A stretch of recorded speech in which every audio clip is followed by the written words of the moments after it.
கர்த்தருடைய பரிசுத்த நாமத்துக்கு மகிமை உண்டாவதாக. Glory be to the holy name of the Lord. இந்த ஆசீர்வதிக்கப்பட்ட வேளைக்காக நான் கர்த்தரை நன்றியோடு ஸ்தோத்திரிக்கிறேன். I thank my God with all gratefulness in my heart for this blessed time. இந்த இரண்டாம் நாள் மாலை கடந்து வந்த உங்கள் அனைவரையும் ஆண்டவராகிய இயேசு கிறிஸ்துவின் திருநாமத்தில் வாழ்த்தி வரவேற்கிறோம். In the name of the Lord Jesus Christ, we welcome and greet you all, those who have come to the second day meeting. கர்த்தருடைய பரிசுத்த நாமத்துக்கு மகிமை உண்டாவதாக. Glory be to the holy name of the Lord. அப்போஸ்தலருடைய நடபடிகள் 8ஆம் அதிகாரம் 38 39 வசனங்களுக்கு நம்முடைய கவனத்தை நாம் கொண்டு வரலாம். Let us turn our attention to Acts of the Apostles chapter 8 verses 28 and 29. 38 and 39. And he commanded the chariot to stand still, and they went down both into the water, both Philip and the eunuch, and he baptized him. And when they were come up out of the water, the Spirit of the Lord caught away Philip, that the eunuch saw him no more, and he went on his way rejoicing. ரதத்தை நிறுத்த சொன்னான். அப்பொழுது பிலிப்பும் மந்திரியும் ஆகிய இருவரும் தண்ணீரில் இறங்கினார்கள். பிலிப்பு அவனுக்கு ஞானஸ்நானம் கொடுத்தான்.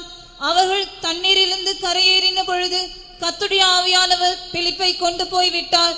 மந்திரி அப்புறம் அவனை காணாமல் சந்தோஷத்தோடு தன் வழியே போனான். கர்த்தருடைய பரிசுத்த நாமத்துக்கு மகிமை உண்டாவதாக. Glory be to the holy name of the Lord. இரண்டு பேர் ஒருமித்து தண்ணீரில் இறங்கி ஒரு நபருக்கு ஞானஸ்நானம் கொடுக்கிறார். கரையேறுகிறார்கள். ஒருவர் மறைந்து போய் விடுகிறார். ஒருவர் சந்தோஷத்தோடு பயணத்தை தொடர்கிறார். Two persons unitedly getting down into water, one is administering a baptism to the other, and they both coming up to the shore, and one is disappearing, the other one is going on his way happily. கர்த்தருடைய பரிசுத்த நாமத்துக்கு மகிமை உண்டாவதாக. Glory be to the holy name of the Lord. இதை போன்ற ஒரு ஆராதனைக்கு வந்துவிட்டு ஒரு மனிதன் திரும்பி போகிறான். And to such an worship a man came and returned back. தேவனை தொழுது கொள்ளும்படியாக வெகு தூரம் பயணப்பட்டு வந்த ஒரு மந்திரி. And he was a minister who came far away from a long distance to worship God. எத்தியோப்பியாவிலிருந்து எருசலேமுக்கு இப்படி ஒரு கன்வென்ஷனுக்கு அவன் திரும்பி போகிறான். And he is attending such a convention from Ethiopia to Jerusalem, and he was on his way back.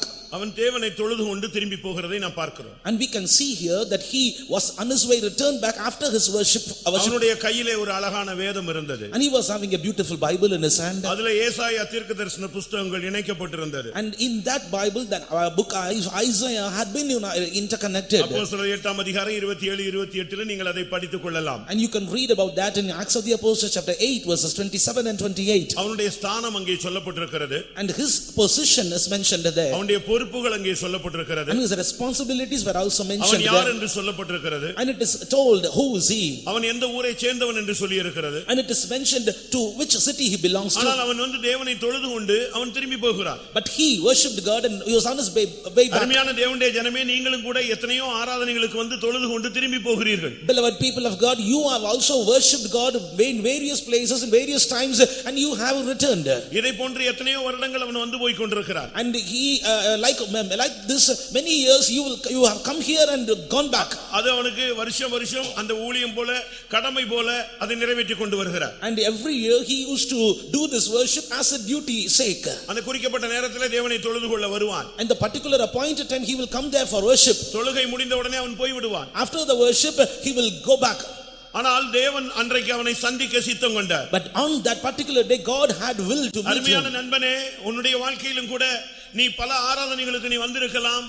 ஆனால் இன்றைக்கு உன்னுடைய தனிப்பட்ட வாழ்க்கையிலே தேவன் இடைபட விரும்புகிறார். Beloved friend of God, beloved friend, you have attended many meetings like this, but today God wants to have an intervening with you. நீ வேதத்தை கையிலே எடுத்து கொண்டு வந்திருக்கலாம். You may have taken Bible in your hand. இந்த தொழுகை உனக்கு பிடித்திருக்கலாம். And you may like this worship also. ஆனால் முடிந்த பின்பு நீ அமைதியாக திரும்பி போய் விடுகிறாய். But after this worship is over, you are going back silently.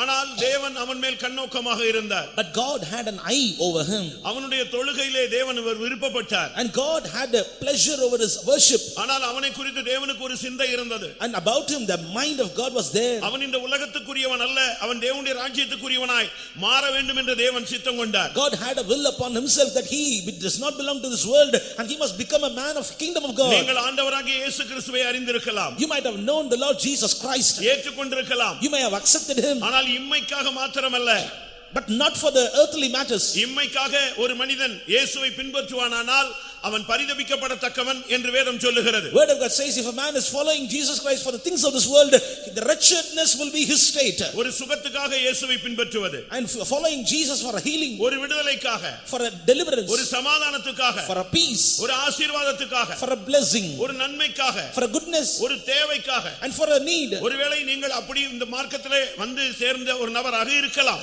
Such a person you may be, you have come here to this religion for earthly matters. நீங்கள் வந்தவுடனே உங்களுடைய பிரச்சனைகள் தீருவது அது ஒரு ரட்சிப்பினுடைய ஒரு அடையாளம். And as soon as you come here, your problem will be solved. That will be a sign of your salvation. ஆனால் இதற்காக நாம் அழைக்கப்பட்டவர்கள் அல்ல. But we have not called for this. நீங்கள் மறுமைக்கு உரியவர்கள் என்பதை உங்களுடைய மனதிலே இன்றைக்கு நீங்கள் கொண்டு வர வேண்டும். You need to come, take this to your mind that you belong to the world which is to come. ஜீவன், தேவ பக்தி இவைகள் மறுமைக்கு உரியது. And the life and the godliness pertained to the immortality. இங்கே ஒரு மனிதன் தொழுகை முடிந்து திரும்பி போகும் பொழுது, And here a man, after the worship is over, he is கர்த்தர் returning. அவனை சந்திக்க சித்தம் கொண்டார். God had will to meet him. ஏன்? Why? அவனுடைய வாழ்க்கையில எந்த மாற்றமும் இல்லாமல் போய் கொண்டே இருக்கிறான். And he was having his life without any changes in him. வருஷக்கணக்காக அவன் வந்து கொண்டிருக்கிறான். Years together he used to come ஆனால் there. வாழ்விலே மாற்றம் இல்லை. There is no change in his life. வருஷக்கணக்காக வந்து தொழுது கொண்டு போகிறான். And he is coming and worshiping God for years. ஆனால் அவனுடைய ஆத்மாவிலே மாற்றம் இல்லை. But there is no change in his soul. அவன் வருஷக்கணக்காக வந்து போகிறான். He attended the worship for many years. அவனுடைய சுபாவத்திலே மாற்றம் இல்லை. There is no change in his character. ஆனால் அன்றைக்கு தேவன் என்ன செய்தார்? But on that particular day, what did Jesus do? அவனை சந்திக்க சித்தம் கொண்டார். He had will to meet him. பிரியமானவர்களே, அவன் ஒரு Ethiopian. Beloved, once he was an Ethiopian. அவனோடு கர்த்தர் பேச ஆரம்பித்தார். The Lord started to speak to him. அவன் வேதத்தை படித்துக் கொண்டிருந்தான். And he was studying the Bible. எல்லார் கையிலும் வேதம் இருக்கிறது. சில வீடுகளில் 7, 8, 10 வேதங்கள் கூட இருக்கிறது. And everybody are having scripture Bible in your hands, and in few houses about 8 or 9 or 10 Bibles are there. ஆனால் வேதத்திலே உள்ளதான அந்த வார்த்தைகள் உனக்கு புரிகிறதா? But can you understand the verses that are found in the Bible? வசனத்தின் ஆழம் உனக்கு புரிகிறதா? Can you understand the depth of the scripture? வசனத்தினுடைய தூய்மையான எண்ணம், தேவனுடைய மனது உனக்கு புரிகிறதா? The holy mind of God which is found hidden in the word of God. Can you understand எந்த it? நோக்கத்தோடு இந்த வார்த்தை சொல்லப்பட்டிருக்கிறது? With what purpose this word had been revealed there? வேத வசனங்கள் எதற்காக எழுதப்பட்டிருக்கிறது? Why the words of God had been written down? உன் கையிலே வேதம் இருக்கிறது. உன் உள்ளத்திலே வேதம் இருக்கிறதா? You have a Bible in your hand. Do you have Bible in your heart?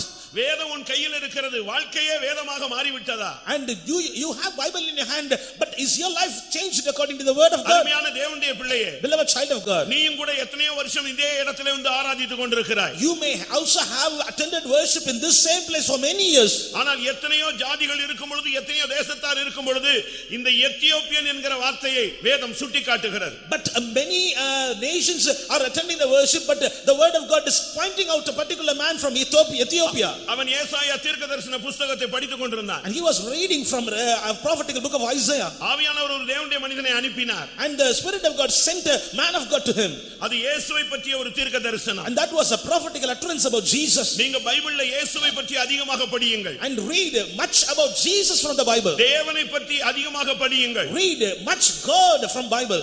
அதே அந்த வேதாகமத்தை படித்தாலும் அவனுக்கு புரியவில்லை. And though he was reading the Bible, he could not understand it. பிலிப்பு போய் அவனுக்கு இது யாருன்னு தெரியுமா? And Philip went to him and asked him, who's this person? Do இந்த you know? நபர், இந்த குறிக்கப்பட்ட இந்த வேதத்திலே சொல்லப்பட்ட அந்த நபர் யார்? And who is this person who had been pointed out in the scripture in this place? Do you know him? அவன் ஒரு பெரிய மந்திரி. And he was a great minister. ஒரு பெரிய மனுஷன். And he was a great man. பெரிய அறிவாளி. And he was a great wise ஒரு man. பெரிய திறமை உள்ளவன். And he was having a respect. அந்த பிலிப்பு கேட்ட உடனே அவனுக்கு பதில் சொல்ல தெரியல. But he could not reply answer to that Philip. யாராவது எனக்கு சொன்னாதானே தெரியும். Only if somebody explains I can understand. அப்பதான் அவன் இயேசுவை பற்றி தெளிவாக சொன்னான். Then Philip told beautifully about Jesus. அருமையான தேவனுடைய பிள்ளையே, Beloved child of God, நீங்கள் இந்த ஆராதனைக்கு வந்தது நல்லது. it's good that you have attended the worship. ஆனால் வந்துவிட்டு நீங்கள் சும்மாக போய்விடக் கூடாது. But after coming here, you should not return back in vain. இங்கே அவனுக்கு தெளிவான சத்தியத்தை பேசினான். Here he spoke very clearly the truth of God. சத்தியம் என்பது எங்கே இருக்கிறது என்பதை தேடி பாருங்கள். And you should have to seek what the truth is. சத்தியத்தை தேடுகிறவன் உண்டோ என்று அவருடைய கண்கள் நோக்கமாக இருக்கிறது. And his eyes are watching over the people who are seeking for the truth. சுவிசேஷம் வேறு, சத்தியம் வேறு. Gospel is something different from truth. இல்லாவிட்டால் சுவிசேஷம் வேறு, உபதேசம் வேறு. Gospel is something different from doctrine. சுவிசேஷம் என்பது ஒரு பாலை போன்றது, milk. Gospel is something like a milk. ஆனால் உபதேசம் என்பது அது நெய்யை போன்றது. But doctrine is like ghee. ஒரு தேவனுடைய பிள்ளை இதை நீங்கள் புரிந்து கொள்ள வேண்டியது அவசியம். Child of God, you need to understand this. வேதத்திலே சொல்லப்பட்ட வார்த்தை எதை பற்றி சொல்லி இருக்கிறது? And about what the word of God is speaking about. அந்த மனிதனோடு அவன் பேசின உடனே, As soon as he spoke with that man, அந்த வார்த்தை அவனோடு இடைபட ஆரம்பித்தது. that word started to commune with him. இப்போ அவன் இன்னும் வீட்டுக்கு போய் சேரவில்லை. Now he did not reach his house yet. போய் கொண்டே இருக்கும் பொழுதே ஞானஸ்நான சத்தியம் அவனுக்கு போதிக்கப்படுகிறது. On his way back, the doctrine about the baptism is preached.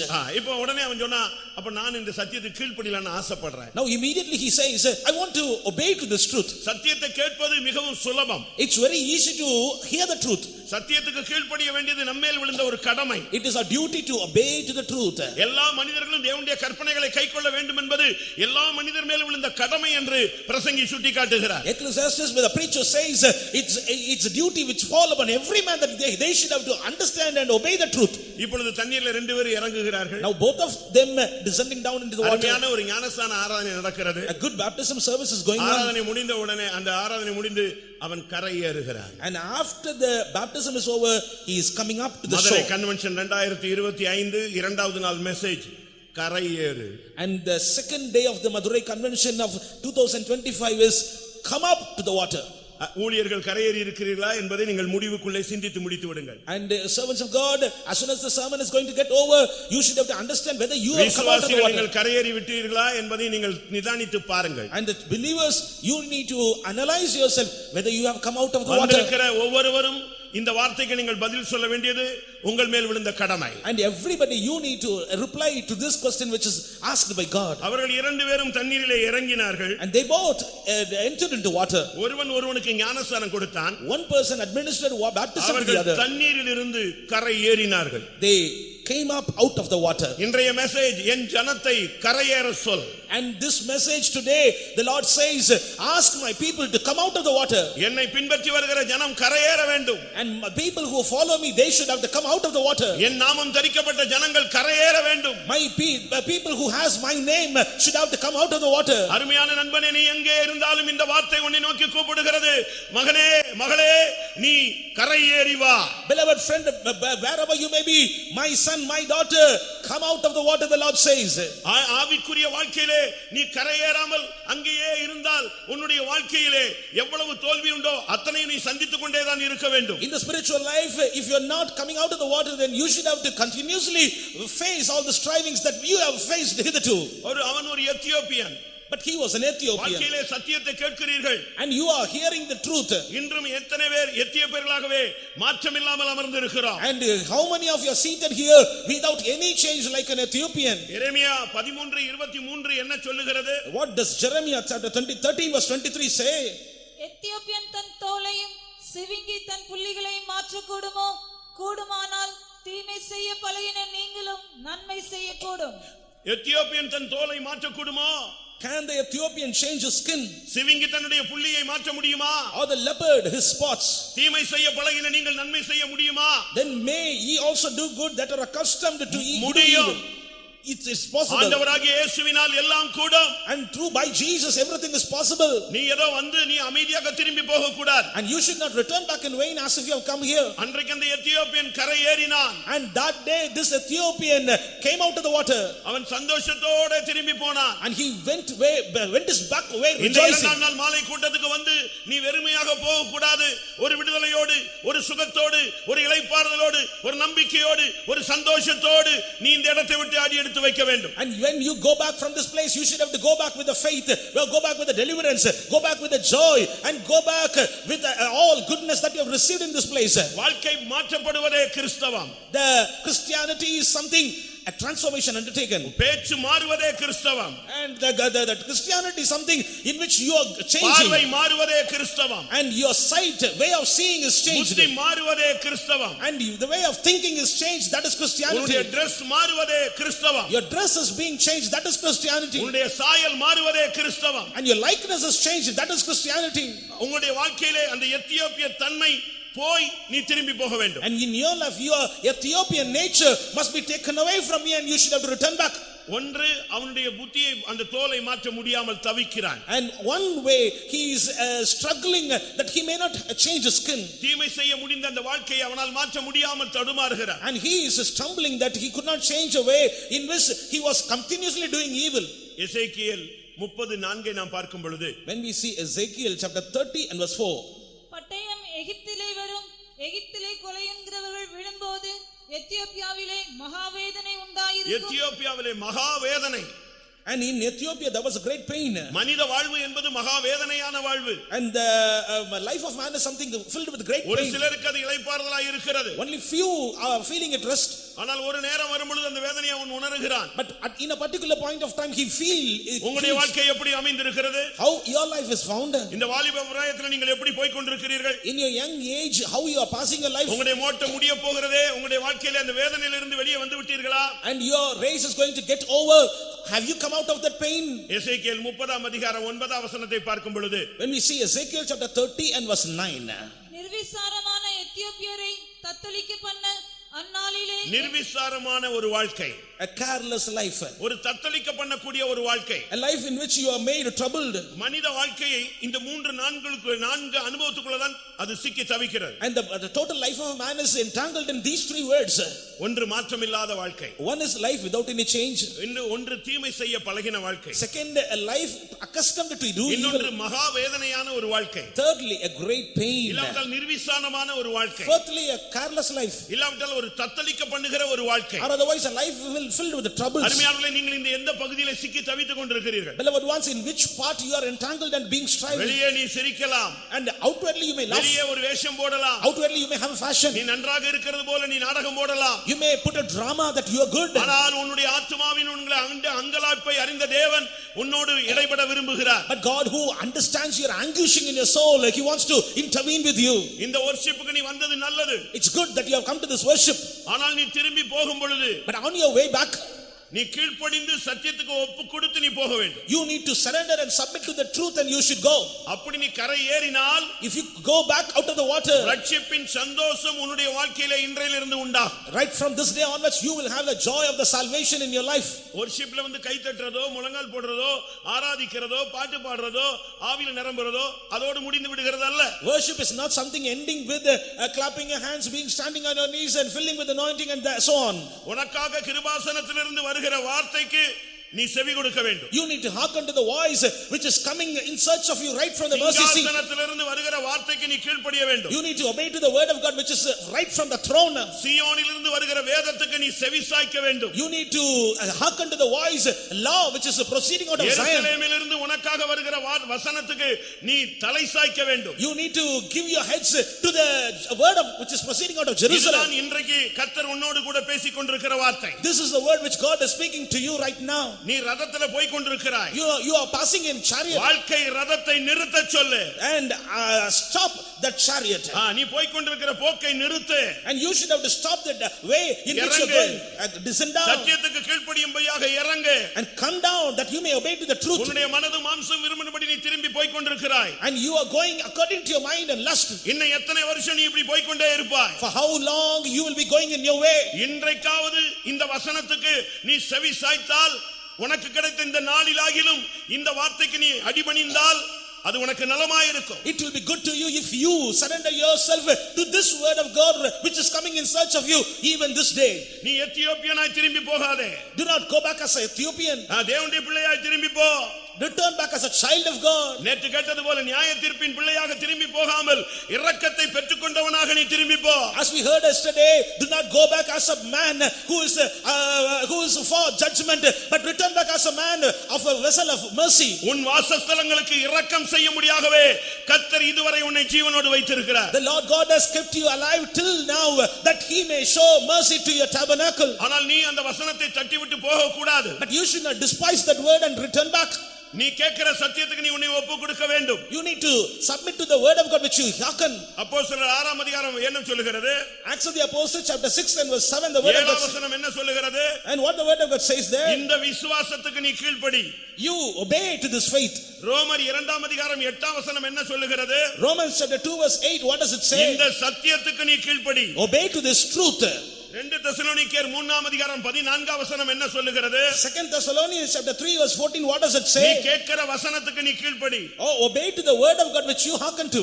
ரோமர் 6:17 என்ன சொல்லுகிறது? Romans chapter 6 verse 17, what does it இந்த say? கேட்கிற உபதேசத்துக்கு நீ கீழ்ப்படி. Obey to the doctrine which you hearken today. நீ பெரிய மந்திரியாக இருக்கலாம். You may be a great நீ minister. ஒரு பெரிய பொக்கிஷசாலை அதிபதியாக இருக்கலாம். You may be a great treasurer. அறிவு இருக்கும், திறமை இருக்கும், ஆஸ்தி இருக்கும், எல்லாம் இருக்கும்.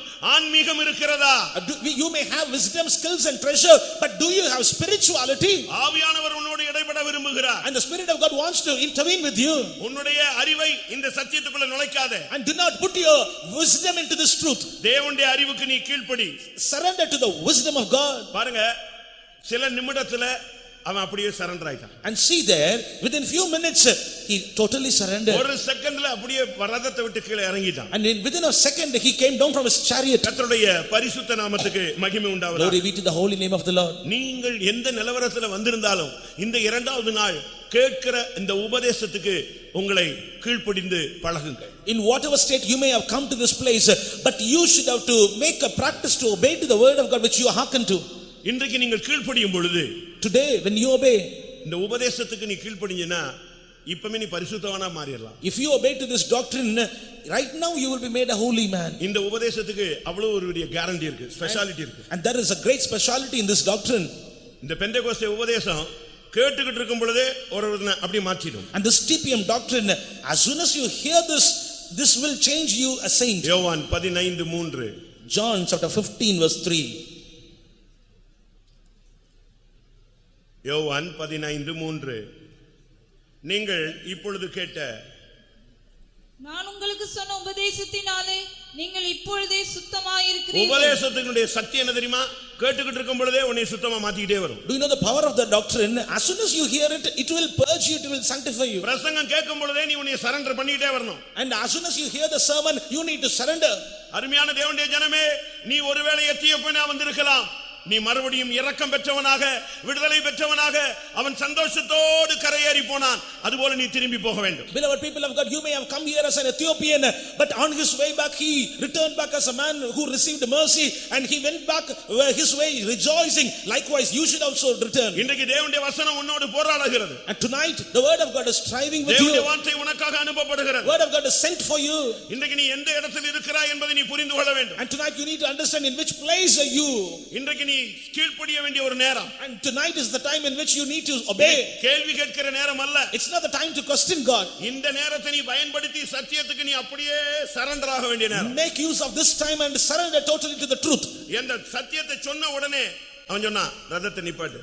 And as soon as the truth was preached, he commanded the chariot to stop. நான் திரும்பி வீட்டுக்கு போகும்போது நான் சத்தியத்துக்கு கீழ்ப்படிஞ்சவனா போக விரும்புறேன். I want to return back to my home as a person who obeyed the truth. அங்கேயே அவனுடைய வாழ்க்கை மாற்றப்பட்டு விட்டது. And there his life was changed. இந்த சபையினுடைய இந்த எழுத்தின் பிரகாரமான இந்த பெந்தேகோஸ்தே சபையினுடைய ஸ்தாபகர் உங்களுக்கு தெரியலாம். And you may have known about the literal founder of this TPM church.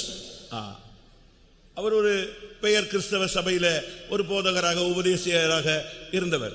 He was a preacher in a independent church, a Christian church. Australian missionary இலங்கையில ஊழியம் செய்தார்கள். And Australian missionaries were serving God at Sri Lanka. அங்கே அவரும் அந்த மீட்டிங்கு போயிருந்தார். And even he also attended that meeting. அங்கே தான் அவருக்கு முதல் சந்திப்பு, டைரக்ட் சந்திப்பு உண்டாகிறது. And there he got the first meeting with God directly. அன்றைக்கு அவர் பரிசுத்த ஆவியை பெறுகிறார். And that day he received the anointing of the Holy Spirit. கடைசி நாள், that last day. அங்கே அவர்கள் சொல்லுகிறார்கள், And there they said, ஒரு தீர்க்க தரிசனம், a prophecy. இங்கே இருக்கிற ஒரு நபர், Here one person, அவரை கொண்டு நாங்கள் ஆண்டவர் ஒரு ஊழியத்தை தொடங்க போகிறார். God is going to start a ministry through him. அது விசுவாச ஊழியம். That will be a faith ministry. அந்த சபை இந்த பூமி எங்கும் விரிவடையும். And that a church will be spread worldwide. அந்த சபை மகிமை அடைந்து மறுரூபமாகும். That church will be glorified and it will be transformed. இந்த தீர்க்க தரிசனம் அங்கே சொல்லப்பட்டது. And this prophecy was there. கூட்டம் முடிந்தது. The meeting came over. அந்த மிஷனரிகள் 2-3 பேர்ல தீர்க்க தரிசனம் சொன்னவர் சொன்னாரு, அந்த ஆளை நாங்க பார்க்க விரும்புறோம்னு சொன்னாங்க. And that one among the missionaries who prophesied, they announced, we want to meet this particular person. கொஞ்ச நேரத்துக்கு முன்னால worship நடந்துச்சு பாத்தீங்களா? அதுல ஒரு சிலருக்கு அந்த வார்த்தை வந்திருக்கும், அந்த ஆளுங்களுக்கு கரெக்ட்டா அது டச் ஆயிருக்கும். And before we had worship, during the worship, the few words might have reached you. That particular person, he might have received that word. அந்த வார்த்தையில தொடப்பட்ட 2-3 போதகர்கள் அங்கே எழும்பி போனார்கள் ஸ்டேஜுக்கு. And 2 or 3 preachers stood and reached the stage saying that we have received that word. அவங்க அந்த விசுவாச ஊழியத்தை கொஞ்சம் எக்ஸ்பிளைன் பண்ணி சொன்னாங்க. And they explained the faith life and ministry. அதுல 2 பேர் போயிட்டாங்க. And 2 of them returned. கடைசில பாஸ்டர் பால் அவர்கள் போய் நின்னார். And finally Pastor Paul was standing there. விசுவாச ஊழியம் செய்ய முடியுமா?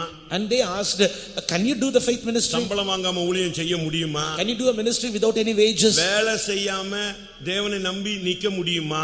Can you do the ministry without any job? தேவனுடைய வேலையை மட்டும் உன்னால செய்ய முடியுமா? Can you do only the ministry of God? இவர் எல்லாத்துக்கும் தலையாட்டிட்டே வந்தார். And he was nodding his head for everything. இவருக்குள்ள ஆவியானவர் ஒப்புக்குடுன்னு சொல்லிட்டே இருந்தார். And the spirit of God which was within him inspired him to அவங்க எல்லாரும் தலையில கை வச்சு ஒரு ஜெபம் பண்ணி அனுப்பிட்டாங்க. And they prayed and sent him back.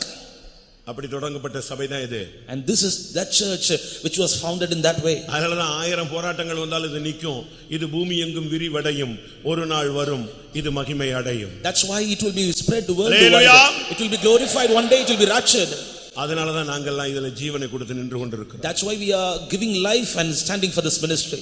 இதை நீங்கள் புரிந்து கொள்ள வேண்டியது அவசியம். You need to understand this, it is essential. அவர் வீட்டுக்கு போயிட்டு இருந்தார். And he was on his way, கூட்டம் முடிந்து வீட்டுக்கு போறார். and he was on his way home.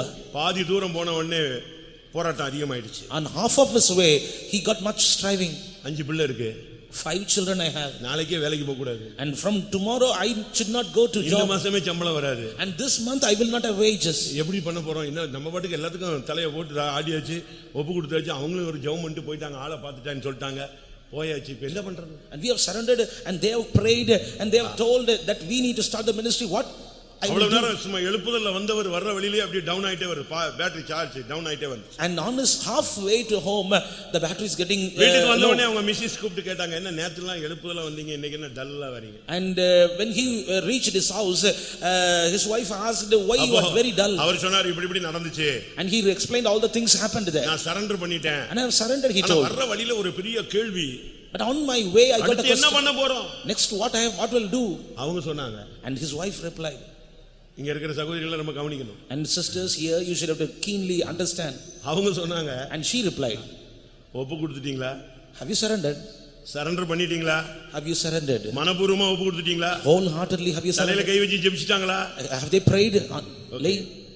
நம்பிக்கையோட இருங்க. And let us have. ஒண்ணுமே இல்லனாலும் குழாயில வர்ற பைப்ல வர்ற தண்ணியை குடிச்சிட்டு நம்ம பிள்ளைகளை வளர்க்கலாம்னு சொன்னாங்க. Even if we don't have anything, we can grow up your children having the water which is coming out of the pipe. உடனே அவர் சொன்னார், உண்மையாவே சொல்றியா? And he asked him, are you telling faithfully? அப்படினா நான் ஒப்பு கொடுக்கிறேன். And let us surrender. இதுதான் விசுவாச மார்க்கத்தினுடைய விதை. This was the seed of the faith ministry. அன்றைக்கு விதைக்கப்பட்ட விதை தான் இன்னைக்கு நம்ம எல்லாரும் விருட்சங்களாக, கிளைகளாக, பூக்களாக, கனிகளாக சபைக்குள்ள நீயும் நானும் உட்கார்ந்திருக்கிறோம். And because of that seed today we are great trees and flowers and branches and leaves today. சத்தியம் என்பது வித்தியாசமானது. And the truth is something different. நீங்க அதை சரியான விதத்தில் புரிந்து கொள்ள வேண்டும். You need to understand it clearly. ஊழியம் என்பது வித்தியாசமானது. Ministry is something different. ஊழியர்கள் என்பவர்கள் வித்தியாசமானவர்கள். Servants of God are also some different. அவன் ஏற்கனவே தொழுதுட்டு தான் வந்துகிட்டு இருக்கான். And already he worshipped and he is on his way back. அவன் எருசலேமில் போய் ஒரு worship முடிச்சிட்டு தான் போயிட்டு இருக்கான். ஆனா அடுத்த ஒரு ஊழியக்காரன் அவனை டச் பண்றான். அந்த தொழுகையில சம்பந்தம் இல்லாத நித்திய ஜீவனுக்குரிய ஒரு ஆசாரியன் அங்க இருக்கிறான். And after his worship when he was on his way back, another servant of God who is not having any connection with that previous worship, he is having a connection to the eternal life. He is doing ministry now. வேதபாரகன் உண்டு. And there is scribes. பரிசேயன் உண்டு. And there are Pharisees. சதுசேயர்கள் உண்டு. There are Sadducees. பிரதான ஆசாரியர்கள் உண்டு. There are high priests. இதையெல்லாம் தாண்டி இயேசு உண்டு. More than above all these things Jesus is there. வேதபாரகன் புறக்கணிக்கப்பட்டான். Scribes are despised. சதுசேயன் புறக்கணிக்கப்பட்டான். Pharisee was rejected. பிரதான ஆசாரியன் நிராகரிக்கப்பட்டான். And the high priest was also despised. மெல்கிசேதேக்கின் முறைமையின்படி நித்திய பிரதான ஆசாரியராக என்றென்றைக்கும் நாமம் தரிக்கப்பட்டவர் இயேசு. Jesus is the one who is according to the order of Melchizedek, the eternal high priest. அந்த உபதேசத்தை தான் நாங்க பேசுகிறோம். And we are preaching that doctrine. கர்த்தருடைய பரிசுத்த நாமத்துக்கு மகிமை உண்டாவதாக. Glory be to the holy name of the Lord. பிலிப்பு அவனுக்கு சத்தியத்தை சொன்ன உடனே சொன்னான், ரதத்தை நிப்பாட்டு, என் வாழ்க்கையில இனிமே நான் சரியான நிலவரத்துல தான் வீட்டுக்கு போக விரும்புகிறேன். As soon as Philip preached the truth, he commanded the chariot to stop. I want to return back having a salvation. நான் எத்தியோப்பியனா நான் திரும்பி போக விரும்பவில்லை. I don't want to return back as an Ethiopian. சத்தியத்துக்கு கீழ்ப்படிந்தவனாய் திரும்பி போக விரும்புகிறேன். I want to go back as a man who obeyed truth. உபதேசத்துக்கு கீழ்ப்படிந்தவனாக போக விரும்புகிறேன். I want to return back as a man who obeyed the doctrine. தேவனுடைய வார்த்தைக்கு நான் கீழ்ப்படிந்து போக விரும்புகிறேன். I want to return back having obeyed to the word of God. பிரியமானவர்களே, நீங்கள் பரலோக ராஜ்யத்தின் மேன்மையை புரிந்து கொள்ள வேண்டும். Beloved ones, you need to understand the excellency of the kingdom of heaven. பரலோகத்தை காண்பது ஒரு பகுதி. And seeing the kingdom of God is one part. பரலோகத்துக்குள் பிரவேசிப்பது ஒரு பகுதி. Entering into the kingdom of God is another part. பரலோகத்திலே மேன்மையான இடத்திலே இயேசுவோடு சேர்ந்திருந்து வாழ்கிறது அது ஒரு பகுதி. And rejoicing and living together with Jesus in the sublime part of the kingdom of God is something different. பரலோகத்தை காண விரும்புகிறாயா? Do you want to see the kingdom of God? பரலோகத்துக்குள்ளே போக விரும்புகிறாயா? Do you want to enter into the heaven? இல்ல பரலோகத்திலே ஒரு மேன்மையான இடத்தை நீ அடைய போகிறாயா? Or otherwise are you going to inherit a great portion in the kingdom of heaven? நான் last வீக்ல ஒரு சின்ன இது படிச்சேன். And last week I read a small article. இந்துக்கள்ல சொல்லப்பட்ட ஒரு வார்த்தை. And it was mentioned in the Hindus. மோட்சத்தில் 4 இடம் சொல்லிருந்தான். And they are told in the heaven there are 4 places. நம்ம பரலோகத்துல 4 இடம் சொன்னா மத்த கிறிஸ்தவங்க எல்லாம் சொல்றான் பெந்தேகோஸ்காரங்க வந்து பரலோகத்தை 4 பிரிச்சிட்டான்னு சொல்றான். And if we say that we have 4 places, there are 4 places in the heaven, other Christians are saying Pentecostal people have divided the kingdom of heaven into 4. ஆனா நான் அதுல படிச்சு எனக்கு ஆச்சரியமா இருந்துச்சு. உடனே எழுதி வச்சிட்டேன். When I read that article, I got amazed. எப்படி பரலோகத்துல 4 இடம் இருக்குதா? 4 places in heaven. ஒன்று நுழைவாயில் இடம். அதிலேயே நின்னுட்டு இருக்கலாம் கடைசி வரைக்கும். And first is the entrance or the gate. இரண்டாவது ஒரு இடம் இருக்குது. And second is there is a place. அங்க போய் உள்ள நுழைஞ்சி பார்க்கிற ஒரு இடம். And secondly there is a place that அதாவது எல்லாத்தையும் பார்க்கிறது கேட்கிறது ஒரு இடம். From there you can hear and see the kingdom of God. மூன்றாவது இடம். Thirdly another place. அங்க இறைவனோடு போய் நிக்கிற ஒரு இடம். And there is a place you can stand together with God. மோட்சத்தில் எழுதி வச்சிருக்காங்க இந்துக்கள். And in நாலாவது இடம் இறைவனோடு ஒன்றாக கலந்து விடுகிற ஒரு இடம். And fourthly there is a place in which you will be merged together with the Lord. பரலோகத்துல எங்கேயோ மூளைக்கு போறதுக்கு இந்த கூட்டம்லாம் தேவையில்லை. அது எங்கேயோ போனாலே போயிடலாம். And if you want to go to some place in heaven, you can go to another. யோவான் 3:3 சொல்லுகிறது ஒருவன் மறுபடியும் பிறவாவிட்டால் தேவனுடைய ராஜ்யத்தை காண மாட்டான். John chapter 3 verse 3 says except a man be born again he cannot see the kingdom of God. யோவான் 3:5 சொல்லுகிறது ஜலத்தினாலும் ஆவியினாலும் பிறவாவிட்டால் ஒருவன் தேவனுடைய ராஜ்யத்தில் பிரவேசிக்க மாட்டான். John chapter 3 verse 5 says except a man be born of water and spirit he cannot enter into the kingdom of God. ஞானஸ்நான சத்தியத்தை அழகாக அவனுக்கு பிலிப்பு போதித்தான். Philip beautifully preached the baptism truth. எத்தியோப்பியனா நீ திரும்பி போகாதே. Oh Ethiopian, do not return back as Ethiopian. உன்னுடைய தோல் மாற்றப்பட வேண்டும். Your skin should be changed. உன்னுடைய வேதனை மாற்றப்பட வேண்டும். Your great pain should be changed. உனக்கு ரட்சிப்பின் சந்தோஷம் உண்டாக வேண்டும். You need to have the joy of salvation. அப்படியானால் நீ சத்தியத்துக்கு கீழ்ப்படிய வேண்டும். If it is so, you need to obey to the truth. அருமையான நண்பனே, நீ சரியான ஞானஸ்நானம் எடுத்திருக்கிறாயா? Oh dear friend, have you received the right baptism? இன்னைக்கு ஞானஸ்நானங்கிறது தெருவா வந்து விடுது. And today baptism have come to streets. நீங்கள் கூட பலவிதமான ஞானஸ்நானம் எடுத்திருக்கலாம். You may have also obtained many kinds of baptism.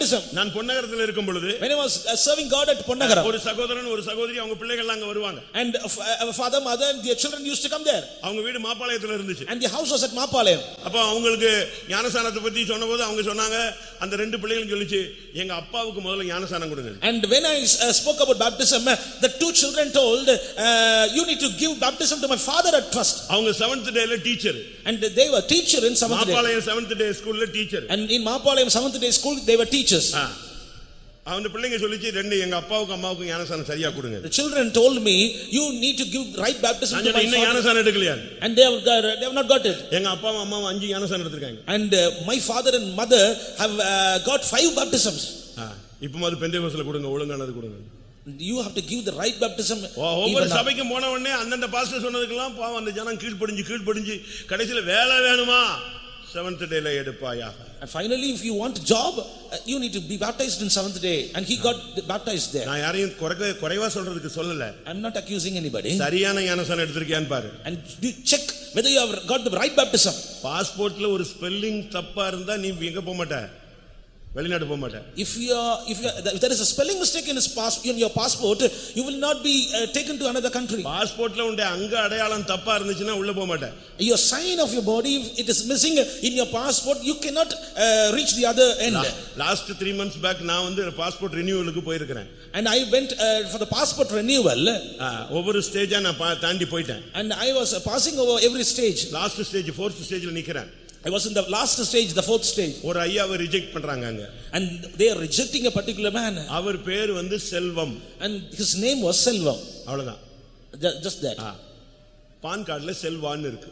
But it was Selva in passport. பாஸ்போர்ட்ல செல்வா எம் காணும். M is missing there.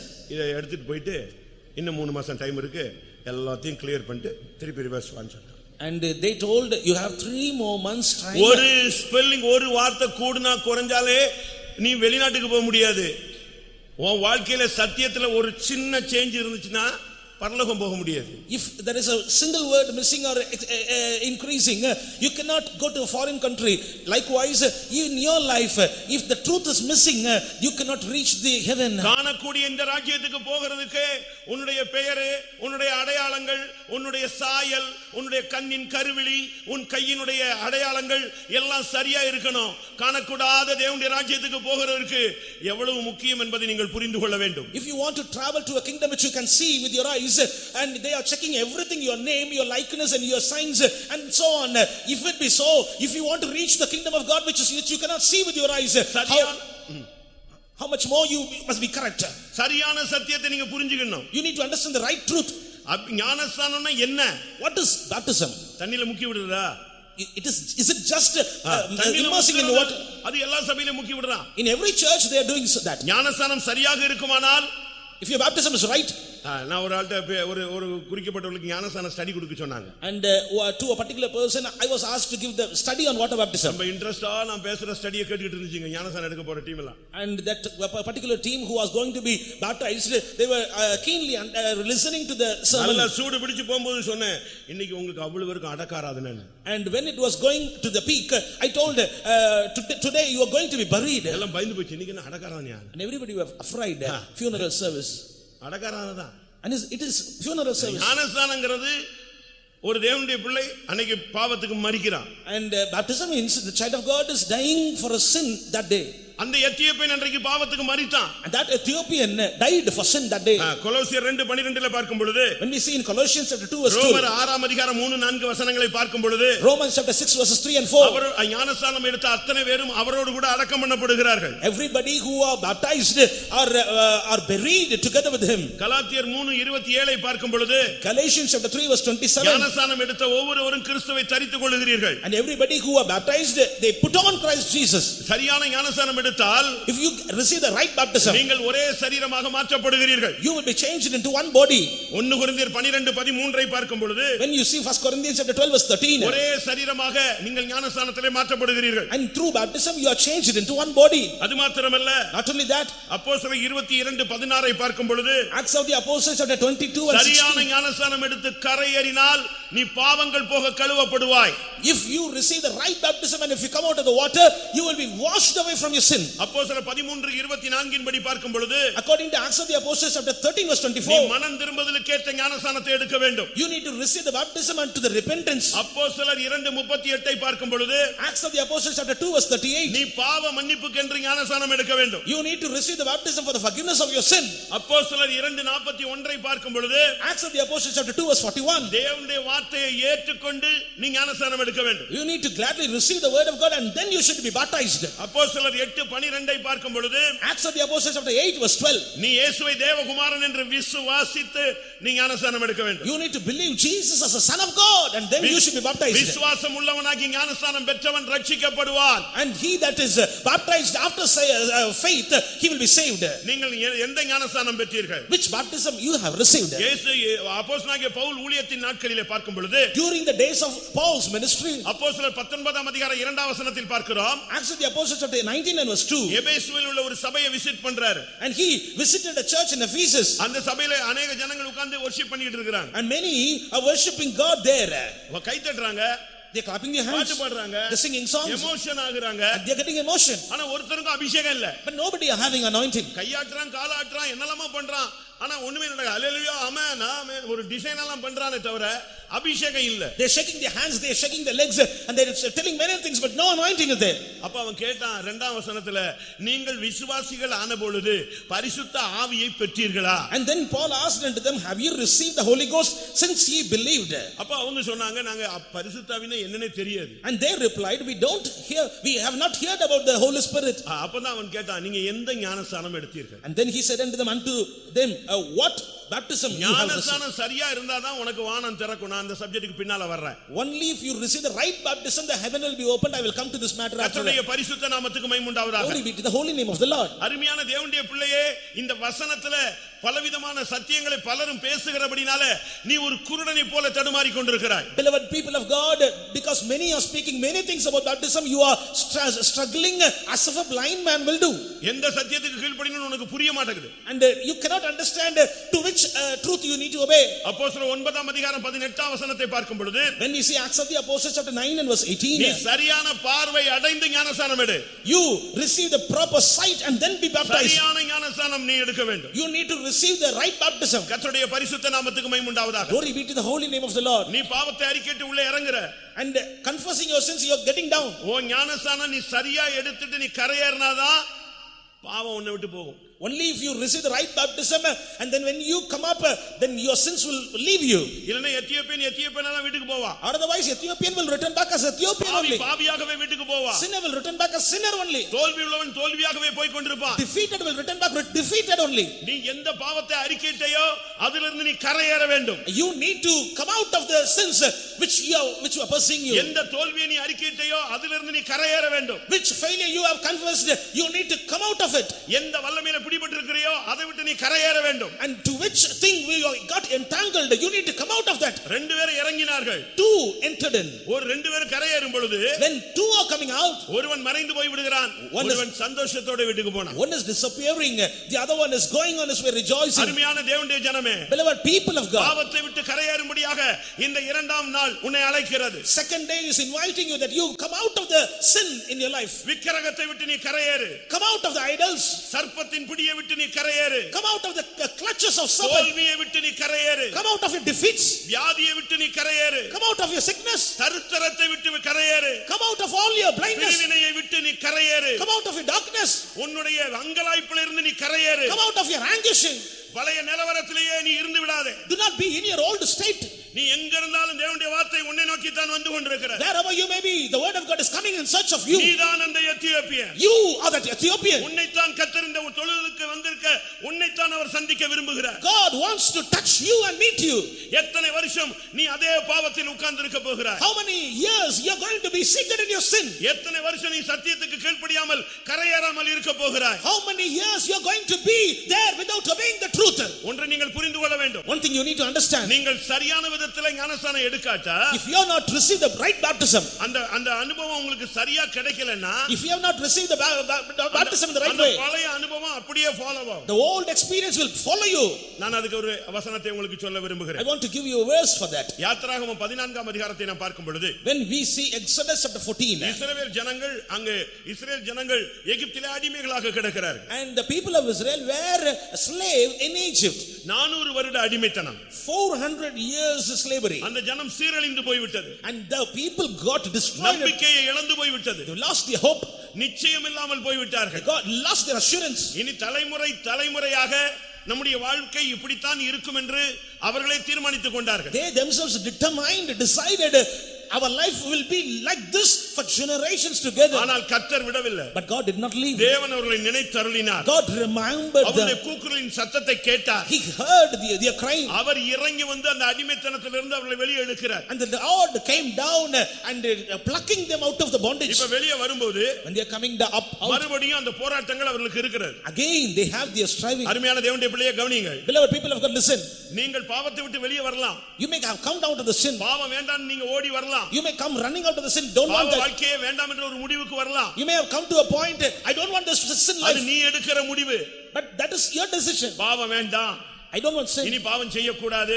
I should not do sin again. பாவம் இல்லாத வாழ்க்கை வாழணும். I need to live a life without sin. இது நீ எடுக்கிற முடிவு, ஆசை, உன்னுடைய வாஞ்சை, உன்னுடைய தாகம், உன்னுடைய எதிர்பார்ப்பு. This is your decision, your desire, your thirst and your expectation. ஆனால் பாவம் என்ன செய்து? But what the sin will உன்னை do, விட மாட்டேங்குது. it is not leaving you. உன்னை ஃபாலோ பண்ணிக்கிட்டே வருது. It is pursuing you, following you. Bible சொல்லுகிறது பாவம் உன்னை பின்தொடரும். And the Bible says your sin will follow you. பிசாசின் இச்சையின்படி செய்ய அவனால் பிடிபட்டிருக்கிறவர்கள் என்று சொல்லப்பட்டிருக்கிறது. And they that are entangled by the devil, that according to their lust. இந்த பாவத்தின் சக்தி உன்னை விடாது. This power of sin will not leave you. அது அவனை ஃபாலோ பண்ணுது. It will follow him. இப்போ எகிப்தியர்களும் அங்கே தேவனுடைய ஜனங்களும் போய்க்கொண்டே இருக்கிறார்கள். And the Egyptians are going there and the people of God are also going. ரெண்டு பேரும் மிங்கிளாகாதபடி கர்த்தர் அக்கினி ஸ்தம்பத்தை மேக ஸ்தம்பத்தை அனுப்பிக்கிட்டே வரார். That they both will not be mingled. The Lord is sending a pillar of cloud and pillar of fire in between them. முன்னால ஒரு செங்கடல். And the Red Sea before them. இப்போ அதை கிராஸ் பண்ணணும். They need to cross it. நீங்க பைபிள்ல படிச்சீங்கன்னா when you read the Bible, புதிய ஏற்பாட்டுல நம்ம எடுக்கிறதா ஞானஸ்நானம் நம்ம நினைச்சிட்டு இருக்கோம். And we are thinking like this that New Testament water baptism is இஸ்ரவேல் ஜனங்கள் அந்த மேகத்துக்குள்ள ஊடி வந்தாங்க இல்லையா, அது பைபிள் சொல்லுகிறது ஞானஸ்நானம். And the people of Israel, they came under the clouds, that is baptism. செங்கடலை கடந்து வந்தார்கள் அல்லவா, அது ஞானஸ்நானம். They have crossed the Red Sea, isn't it? That is baptism. 1 கொரிந்தியர் 10ஆம் அதிகாரம் 2ஆம் வசனம். 1 Corinthians chapter 10 verse 2. எல்லாரும் மோசேக்குள்ளாக மேகத்தினாலும் சமுத்திரத்தினாலும் ஞானஸ்நானம் பண்ணப்பட்டார்கள். எல்லாரும் மேகத்தினாலும் சமுத்திரத்தினாலும் அவர்கள் ஞானஸ்நானம் பண்ணப்பட்டார்கள். All were baptized into Moses in the cloud and in the sea. இங்க என்ன நடக்கிறது? What happened here? முன்னாக செங்கடல், and the Red Sea is before, பின்னால பார்வோன், and Pharaoh behind. ரெண்டுக்கு நடுவுல தேவனுடைய ஜனம். In between the people of God. நீங்க நல்லா கவனிச்சீங்களா தான் உங்களுக்கு இது புரியும்.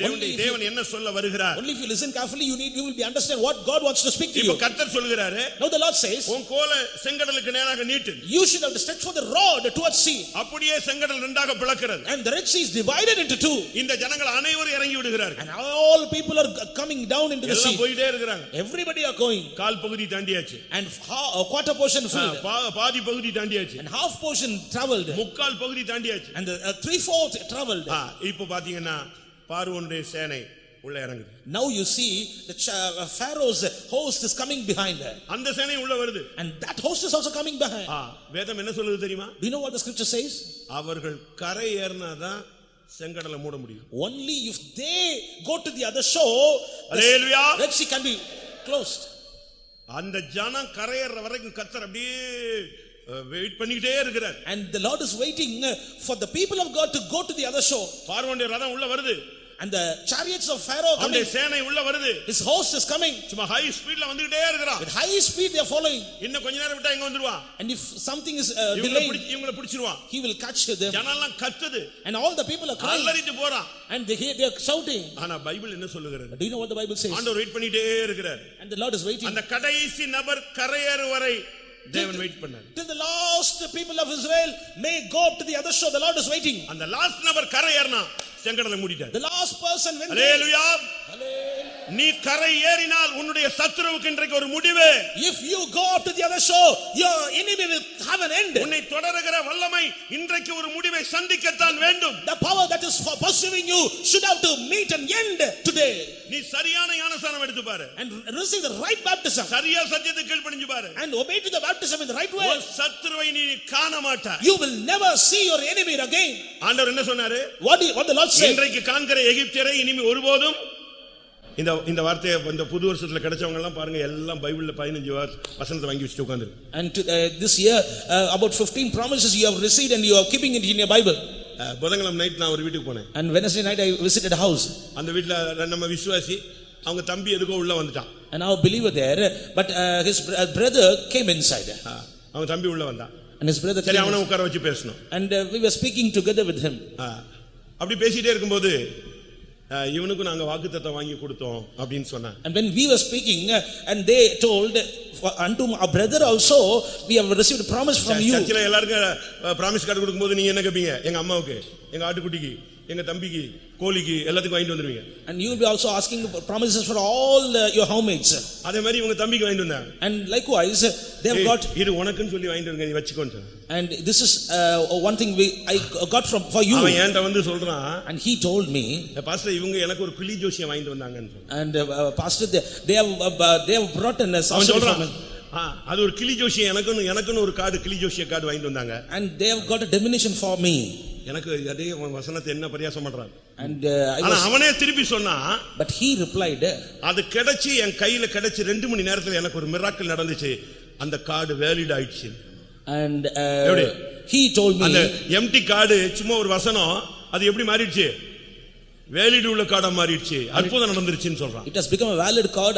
என்னுடைய சத்துரு இந்த கார்டை வாங்கி 1 மணி நேரத்துல செத்தே போயிட்டான். And my enemy died within 1 hour. I received that card, he told. சாதாரண பேப்பர்ல உள்ள ஒரு வார்த்தை அது தேவனுடைய வார்த்தை. The word which is in the ordinary paper, but it is the word of God. ஆனா இஸ்ரவேல் ஜனங்கள் வெளியே வரணும். But the people of Israel should come out. ஆண்டவர் என்று அதான் சொன்னார், அவனை வெளியே வர சொல்லு, சத்துருவை நான் பாத்துக்கிறேன். And the Lord said, ask them to come out. I will make என் ஜனங்கள் என் சத்தத்துக்கு செவி கொடுத்தால் நலமாயிருக்கும், அப்பொழுது சீக்கிரத்திலே நான் அவர்கள் எதிராளிகளை தாழ்த்துவேன். It will be good for my people to hearken to my voice, then I will destroy their enemies. நீ தோல்வியை விட்டு வெளியே வா. Come out of your failure. பாவத்தை விட்டு வெளியே வா. Come out of your sin. சாபத்தை விட்டு வெளியே வா. Come out of your curse. எதெல்லாம் பிடிபட்டிருக்கியோ அதை விட்டு வெளியே வா. Come out of all the things in which you are entangled. நீ வெளியே வந்தால் தான் சத்துருவை அழிக்க முடியும். Only if you come out, the Lord will destroy your enemy.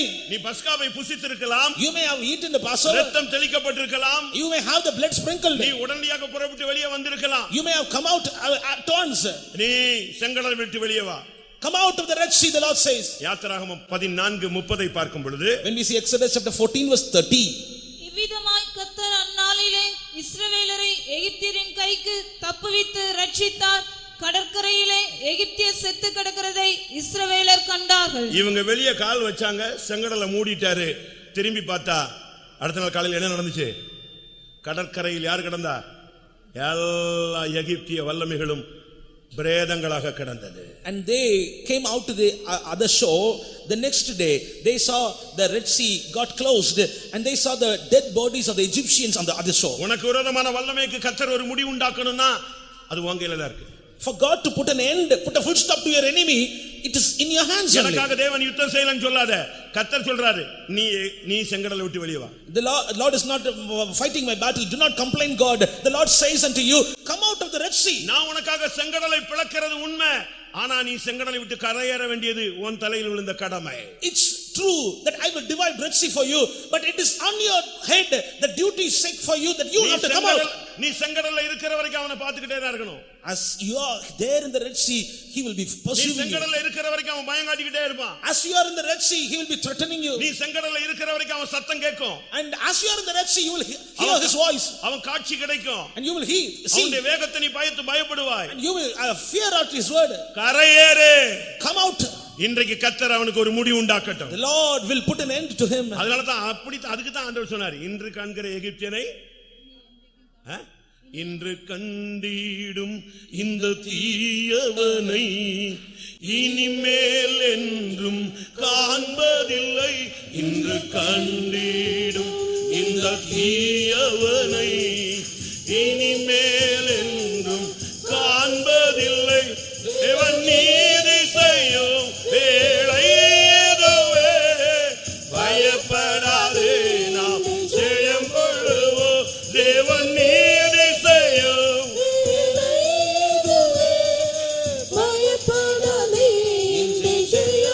அல்லேலூயா. தேவன் ஜெயிக்கணும்னா நீ கரையேறணும். For God to win, you need to come out of the shore. ஞானஸ்நானம் எடுத்துட்டீங்க, பாவத்தை விட்டு வெளியே வந்துட்டீங்களா? You have received baptism. Have you come out of the sin? அபிஷேகம் பெற்றுட்டீங்க, பாவத்தை விட்டு வெளியே வந்துட்டீங்களா? You received anointing. Have you come out of the sin? உன் தோல் மாறிடுச்சா? Have your skin changed? Ethiopian தோலை மாத்திட்டீங்களா? Have you changed the Ethiopian சிவிங்கி skin? புள்ளியை மாத்திடுச்சா? Have your leopards changed the spots? இன்னும் மாறலைன்னா அவன் உன் பின்னால வந்துகிட்டே தான் இருப்பான். And hitherto, if you have not changed, he will be following you. மத்தேயு 3ஆம் அதிகாரம். Matthew chapter 3. இயேசுவாக இருந்தாலும் கரை ஏறித்தான் ஆக வேண்டும். Even he is Jesus, he has to come to the shore. இயேசுவாக இருந்தாலும் கரை ஏறினாதான் அடுத்த மிராக்கிள் நடக்கும். And even he is Jesus, he has to come out to the water.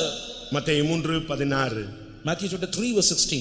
இயேசு ஞானஸ்நானம் பெற்று ஜலத்திலிருந்து கரையேறின உடனே இதோ வானம் அவருக்கு திறக்கப்பட்டது. தேவ ஆவி புறாவை போல இறங்கி. அது வரைக்கும் ஒண்ணுமே நடக்கல. Till that nothing happened. அழகா ஞானஸ்நானம் எடுக்கிற வரைக்கும் அமைதியா நடந்துட்டு இருக்கு. And till he was baptized, he was யோவான் silent. ஸ்நானகன் ஞானஸ்நானம் கொடுத்துட்டான். And John the Baptist ஞானஸ்நானம் கொடுத்து இயேசு எங்க வராரு? கரை புரண்டு ஓடுகிற யோர்தானை விட்டு என்ன செய்றாரு?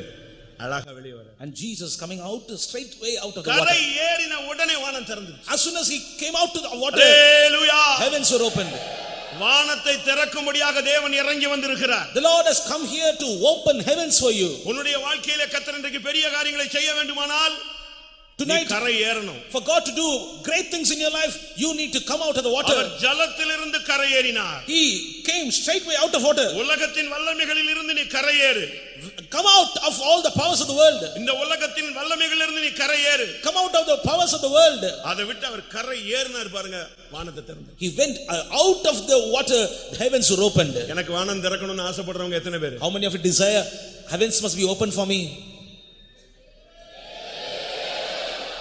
எல்லாம் டியூப்லைட் மாதிரி பிக்கப் ஸ்லோ பிக்கப்ல இருந்தா எப்படி?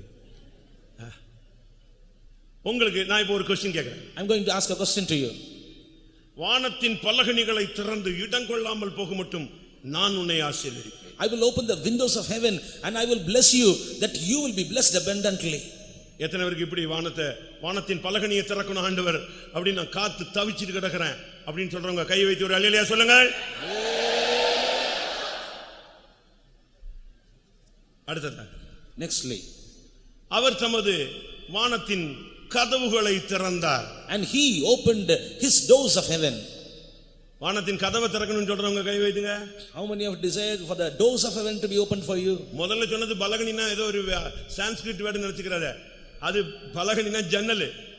நான் இப்ப சொல்றது வானத்தின் கதவை திறக்கணுங்கிற. இப்பதான் புரிஞ்சிருக்கு. எத்தனை பேருக்கு வானத்தின் கதவை திறக்கணும்? How many of you desire? அல்லேலூயா. மூணாவது, Thirdly, வானத்தின் மதகை திறப்பேன்னு சொல்றாரு. and he says, I will open up the gates of heaven. Dam திறந்து விட்ட மாதிரி திறக்க போறாரு. And he is going to open as if he will open யாருக்கு the dam. டேம் திறக்கிற மாதிரி திறக்கணும் சொல்லுங்க. How many want? வானத்தையே திறப்பேன்னு சொல்றாரு. And he says, I will open the heaven. Hallelujah. Hallelujah. நீங்க எப்படி கேக்குறீங்களோ அப்படி கிடைக்கும். And how you are going to ask, likewise it will happen. பால் யாங்கிச்சோன்னு ஒரு ஆள் இருந்தான், தென்கொரியால ஒரு பிரபலமான போதகர். A great preacher in South Korea, Paul Yong-gi-cho. அவர் ஒரு ஹவுசிங் போர்டுல இருந்தாரு. He was in a housing board. அவருக்கு ஒரு ஆசை. He had a desire. மேல இருக்கிற மாடி வீட்டு சாக்கடை இவர் வீட்டுல வந்து கொட்டும். And the drainage of the upper அவர் சொன்னாரு, ஆண்டவரே எனக்கு ஒரு 10க்கு 10 ஒரு ரூம் கொடுங்க அப்படின்னு கேட்டார். Lord, give me a 10 by 10 room for அப்படி me. நீங்க கொடுத்தீங்கன்னா, If you give like that, எனக்கு ஒரு பழைய டேபிளும் 2 சேர் இருந்தாங்க. and you should have to give me an old table and 2 chairs. அப்படி நான் அப்படி ரைட் பண்ணி ஆத்மாக்களை சந்திக்கிறதுக்கு ஒரு பழைய சைக்கிள் கொடுங்க ஆண்டவரே. And give me a old bicycle that I may go and meet believers and souls.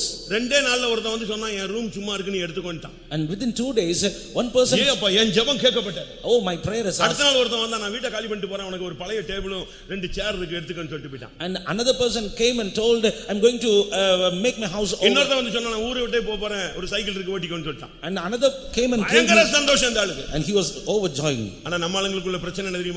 Do you know what the problem is there? சைக்கிள்ல போறவனுக்கு 2 வீலர்ல போகணும்னு ஆசை. And one who is 2 வீலர்ல போறவனுக்கு 4 வீலர்ல போகணும்னு ஆசை. 2 wheeler, they want to go in 4 wheelers. இப்போ கொஞ்ச நாள் போனவனே இவர் சொன்னாரு, என்ன ஆண்டவரே எவ்வளவு நாள் தான் இந்த ரூம்ல உட்கார்ந்துட்டு இந்த பழைய டேபிளையே பார்த்துட்டு உட்கார்ந்திருப்பேன்னாரு. And how long I will be in the old room? அப்ப அவர் சொன்ன ஆண்டவர் சொன்னாரு, நீ என்னிடத்தில் என்ன கேட்டாய்? What you have asked me? பழைய டேபிள் கேட்டியா?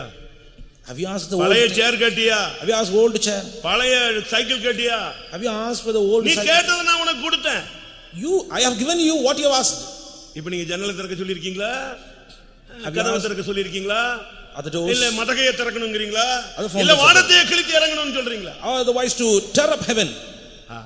அப்பனா அவர் சொன்னாரு, நான் தெரியாம கேட்ட ஆண்டவரே, பூமியும் அது உம்முடைய நிறைவும் உம்முடையது, எனக்கு தென்கொரியாவை தாரும். And then he replied unto God, Lord, unknowingly I answered you, give me the South Korea. உலகத்திலேயே பெரிய சபை 1.25 லட்சம் பேர் கூடுற ஒரு சபையை தேவன் அவருக்கு கொடுத்தார். God gave him a great assembly in the world. நீங்க ஆண்டவர்ட்ட என்ன கேட்க போறீங்க? What you are going to ask unto the Lord? சொல்லுங்க. நீ கரையேறு. Come out of the water. வானத்தின் பலகணி அல்ல, வானத்தின் கதவு அல்ல, Not the வானத்தின் windows. மதகு அல்ல, Not the doors. தேவன் உனக்கு வானத்தையே திறக்கும்படியாக காத்திருக்கிறார். God is waiting that he may open heaven for you. எத்தனை பேர் அதை விரும்புறீங்க? How many of you desire this? மல்கியா 3:10 சொல்லுகிறது, வானத்தின் பலகணியை திறப்பார். Malachi chapter 3 verse 10 says, he will open the windows of heaven. சங்கீதம் 78:23 வானத்தின் கதவை திறப்பார். Psalm 78 verse 23, he will open the gates of heaven. ஆதியாகமம் 7:11 வானத்தின் மதகை திறப்பார். Genesis chapter 7 verse 11, he will open the fountains of the heaven. உபாகமம் 28:12 வானத்தையே திறப்பார். Deuteronomy 28:12, he will open the heaven itself. உனக்கு பிரச்சனை உச்சகட்டமாக இருந்தால் If your prob- ஏசாயா 64:2 படி வானத்தையே கிழிச்சிட்டு உனக்காக அவ்வளவு ஃபாஸ்ட்ல இறங்குவார். If your problem is high, it is at high risk. According to ஆனால் Isaiah, இயேசு கரை ஏறின பிறகுதான் இது நடந்தது. only Jesus came out to the water, it happened. அருமையானவர்களே, இன்னைக்கு எத்தனை பேர் நீங்கள் வெளியே வர போகிறீர்கள்? How many of you are going to come out of the water? எத்தனை பேர் வானம் திறக்கப்படும் என்றால் நீங்கள் கரை ஏற வேண்டும். And if you want heaven to be opened, you need to come out of the water. சடங்காச்சாரங்களை விட்டு வெளியே வாங்க. Come out of the traditions. சம்பிரதாயங்களை விட்டு வெளியே வாங்க. Come out of the rituals of the world. ஜாதிய கொள்கைகளை விட்டு வெளியே வாருங்கள். Come out of the disciplines of the world. சபை பிடிப்பிலிருந்து சபை பாகுபாடிலிருந்து வெளியே வாருங்கள். Come out of all the other the வானம் திறக்கணும்னா உன் ஜெப வாழ்க்கை பற்றி எரியணும். And if your heavens to be opened, you need to have a prayer life burning. Mark 1:10 பார்க்கும் பொழுது அவர் ஜெபம் பண்ணும் பொழுது வானம் திறக்கப்பட்டது. Mark chapter 1 verse 10, when he was praying, the heavens were opened. லூக்கா 3:21 வானம் திறக்கப்பட்டது. Luke chapter 3 verse 20, when the heaven were opened. இன்றைக்கு எத்தனை பேருக்காக வானம் திறக்க வேண்டும்? And today, how many of you desire the heaven to be தேவன் opened? ஆசீர்வதிக்கிற தேவனாய் இருக்கிறார். God is a God who will bless you. எதங்கொள்ளாமல் போக மட்டும் ஆசீர்வதிக்க அவர் காத்திருக்கிறார். And God is waiting that he may bless everyone. உன்னுடைய சாபத்தை ஆசீர்வாதமாய் மாற்ற காத்திருக்கிறார். He is waiting that he may change your curse into blessing. ஆனா நீ வெளியே வரணும். But you need to come out. நீ அதிலே இருந்துகிட்டே வருஷக்கணக்காக எனக்கு ஆசீர்வாதம் இல்லைன்னு சொன்னா ஒரு பிரயோஜனம். இந்த மார்க்கத்துல வந்துட்ட பிறகு நீ கடன் வாங்கி வறுமை, கஷ்டம், கடனு, தரித்திரம், சாபம், அப்ப நீ பைபிள் தூக்குறதுல அர்த்தம் இல்ல. And being found in the particular place in the church itself saying like this, I am having curse, poverty and so on, but it is not so. You have to come out. இந்த மார்க்கத்துக்கு வந்த பின்பு நீ ஆசீர்வதிக்கப்படவில்லை என்றால் எழுதி வைத்துக்கோ, நீ இன்னும் சில இடத்துல கரையறல. If you have not yet blessed after coming to this religion, you need to understand you have not come out of some things. ஊழியக்காரங்களும் சரி யாரா இருந்தாலும் எல்லாம் வசனம் எல்லாருக்கும் ஒரே தான். And the word of God is same for ஊழியம் all. ஆசீர்வதிக்கப்படல. காரணம் என்ன? நீ இன்னும் சில இடத்துல கரையறல. Your ministry is not yet blessed. The reason is you have not come out in few aspects. சகரியா 8:13 என்ன சொல்லுகிறது? Zechariah chapter 8 verse 13. நீ புறஜாதிகளுக்குள்ளே சாபமாய் இருந்தது போல நான் உன்னை ஆசீர்வாதமாகவும் இருக்க பண்ணுவேன். And I will make you a blessing as if you have found a curse among the Gentiles. உபாகமம் 23:5 என்ன சொல்லுகிறது? Deuteronomy chapter 23 verse 5. வேதம் அழகாக சொல்லுகிறது, நான் உன்னில் அன்பு கூர்ந்து உன் சாபத்தை நான் ஆசீர்வாதமாய் மாற பண்ணுவேன். Word of God very beautifully say, I will love you, thereby I will change your curses into வானம் blessing. திறந்து ஆசீர்வாதத்தையும் வானம் திறந்து பரிசுத்த ஆவியையும் பொழிய வேண்டுமானால் இயேசுவாக இருந்தாலும் கரையேற வேண்டும். For God to open the heaven to bless you and to give the Holy Spirit, even if it be Jesus, he needs to come out of the water. Madurai convention சொன்ன உடனே கர்த்தர் எனக்கு சொன்னது, கரையேற சொல். As soon as I was told about Madurai convention, the Lord told, ask them to come out of the water. நீ கரையேறினாதான் அங்க ஒருத்தரை பார்க்க முடியும், இயேசுவை பார்க்க முடியும். Only if you come out of the water you can see a particular person who is Jesus. யோவான் 21 அதிகாரத்திலே பார்க்கும் பொழுது, when we see John chapter 21, சீடர்கள் மறுதலித்து சபித்து சத்தியம் பண்ணி பின்வாங்கி போய் மறுபடியும் மீன் பிடிக்க போய் விடுகிறார்கள். and the disciples backslided, denied, cursed against Jesus, and they went back to fishing. Bible என்ன சொல்லுகிறது? What did the Bible say? மறுதலித்து போனவர்கள் மறுபடியும் புதுப்பிக்கப்படுவது கூடாத காரியம். It is very impossible, hardly possible for a man who denied God to be renewed again. இப்ப மீன் பிடிக்கிறதுக்கு try பண்றாங்க. Now they are trying to fish. எவ்வளவோ ட்ரை பண்ணி அவங்களுக்கு ஒண்ணுமே கிடைக்கல. They are trying much in fishing, but அங்கே they didn't கடந்து get anything. பேதுரு இருக்கறான், 11 சீடர்கள் அங்க கடந்து என்னெல்லாம் பண்ணணுமோ பண்ணிட்டே இருக்கான். Peter with 11 disciples, they are laboring much to get fishes. ஆனா இயேசு கரையில காத்திருந்தார். But Jesus was waiting for them at the shore. யோவான் 21:4. John chapter 21 verse 4. விடிய காலமானபோது இயேசு கரையிலே நின்றார். அருமையான தேவனுடைய பிள்ளையே, உன்னுடைய வாழ்க்கையில விடியற் காலம் வந்திருக்கிறது. Beloved people of God, there is a morning in your life. அவர் கரையில நின்று சொல்றார், நீ வா. And he is inviting you. வலதுபுறமாக வலையை போட்டு இழுத்து நிரப்பிக் கொண்டு நீயும் கரையேறி வா என்று சொல்லுகிறார். And he says, cast the net on the right side of the ship and come with all those things to me. யோவான் 21:9. John chapter 21 verse 9. அவர்கள் கரையிலே வந்திறங்கின போது கரி நெருப்பு போட்டிருக்கிறதையும் அவர்கள் கரையிலே வந்து ஏறினார்கள். And as they were come to land, அருமையான தேவனுடைய பிள்ளையே, beloved child of God, நீ கரை ஏறினால் இயேசுவை காண்பாய். if you come out of the water, you will see Jesus. ஒருவேளை நீ பின்மாற்றத்தில் இருக்கலாம், You may be in a backslide. தடுமாற்றத்தில் இருக்கலாம், You may be in a sin. ஒரு சபிக்கப்பட்ட வாழ்க்கையில போயிருக்கலாம், You may have gone to a cursed life. சூழ்நிலைகளிலே நீ விசுவாசத்தை மறுதலித்திருக்கலாம், In situations, you may have denied faith. சூழ்நிலைகளிலே இயேசுவின் நாமத்தை நீ மறுதலித்திருக்கலாம், You may have denied the name of Jesus according to your situation. இந்த விசுவாச போராட்டத்தை விட்டு நீ விலகி போயிருக்கலாம், You may have gone away from this faith இந்த relation. அப்போஸ்தல ஐக்கியத்தை விட்டு நீ விலகி போயிருக்கலாம், From this apostolic fellowship, you might have gone away. ஒரு பயமும் திகிலும் உன்னை சூழ்ந்து கொண்டிருக்கலாம். And you may have entangled with the fear and threatening. நீ கரைக்கு வா. Come out of the water. கரையில வந்த பொழுதுதான் இயேசு பேதுருவிட்ட பேச முடிஞ்சது. And when they reached the shore, Jesus could speak to Peter. அந்த மறுதலித்த மனுஷன்ட்ட கரையில வந்து நின்ன உடனே மத்தவங்களெல்லாம் விட்டுட்டு இயேசு அவன்கிட்ட பேசினார், நீ என்னை நேசிக்கிறாயா? And to the denied man, leaving the other, the Lord Jesus spake unto Peter, do you love me? ஆண்டவர் உன்கிட்ட பேசணுமா? Do you want to speak to Jesus? ஆண்டவர் பேசணும்னா கரைக்கு வா. If you want Jesus to speak to you, come to the shore. இழந்து போன எல்லாம் உனக்கு கிடைக்கணுமா? Do you want to receive all the things which you have lost? மறுபடியும் நீ ஊழியனாக நீ தலையெடுத்து நிக்கணுமா? Do you want to stand once again as a great servant of God? நீ வெளியே வா. Come out. ஏன்? Why? இயேசு பேசிக்கிட்டே இருக்கும் பொழுது அந்த வலையை போட சொல்லி அப்படிலாம் பேசிக்கிட்டே இருக்கும்போது ஒருத்தன் சொன்னான், அவர் கர்த்தர் அப்படின்னா பாருங்க, பேதுரு பொத்துன்னு தண்ணிக்குள்ள விழுந்துட்டான். As everybody was speaking in these matters, suddenly one person told, he is Lord. Then immediately Peter jumped into the water. ஏன்? Why? வஸ்திரம் இல்லாதபடினா தண்ணியில குதிச்சான். Because no dress, he jumped into water. அதுக்கு பிறகு கரை ஏறி வஸ்திரத்தோடு வந்தான். கர்த்தர் அவனோடு பேச ஆரம்பித்தார். After that, he came up to the shore with the dress.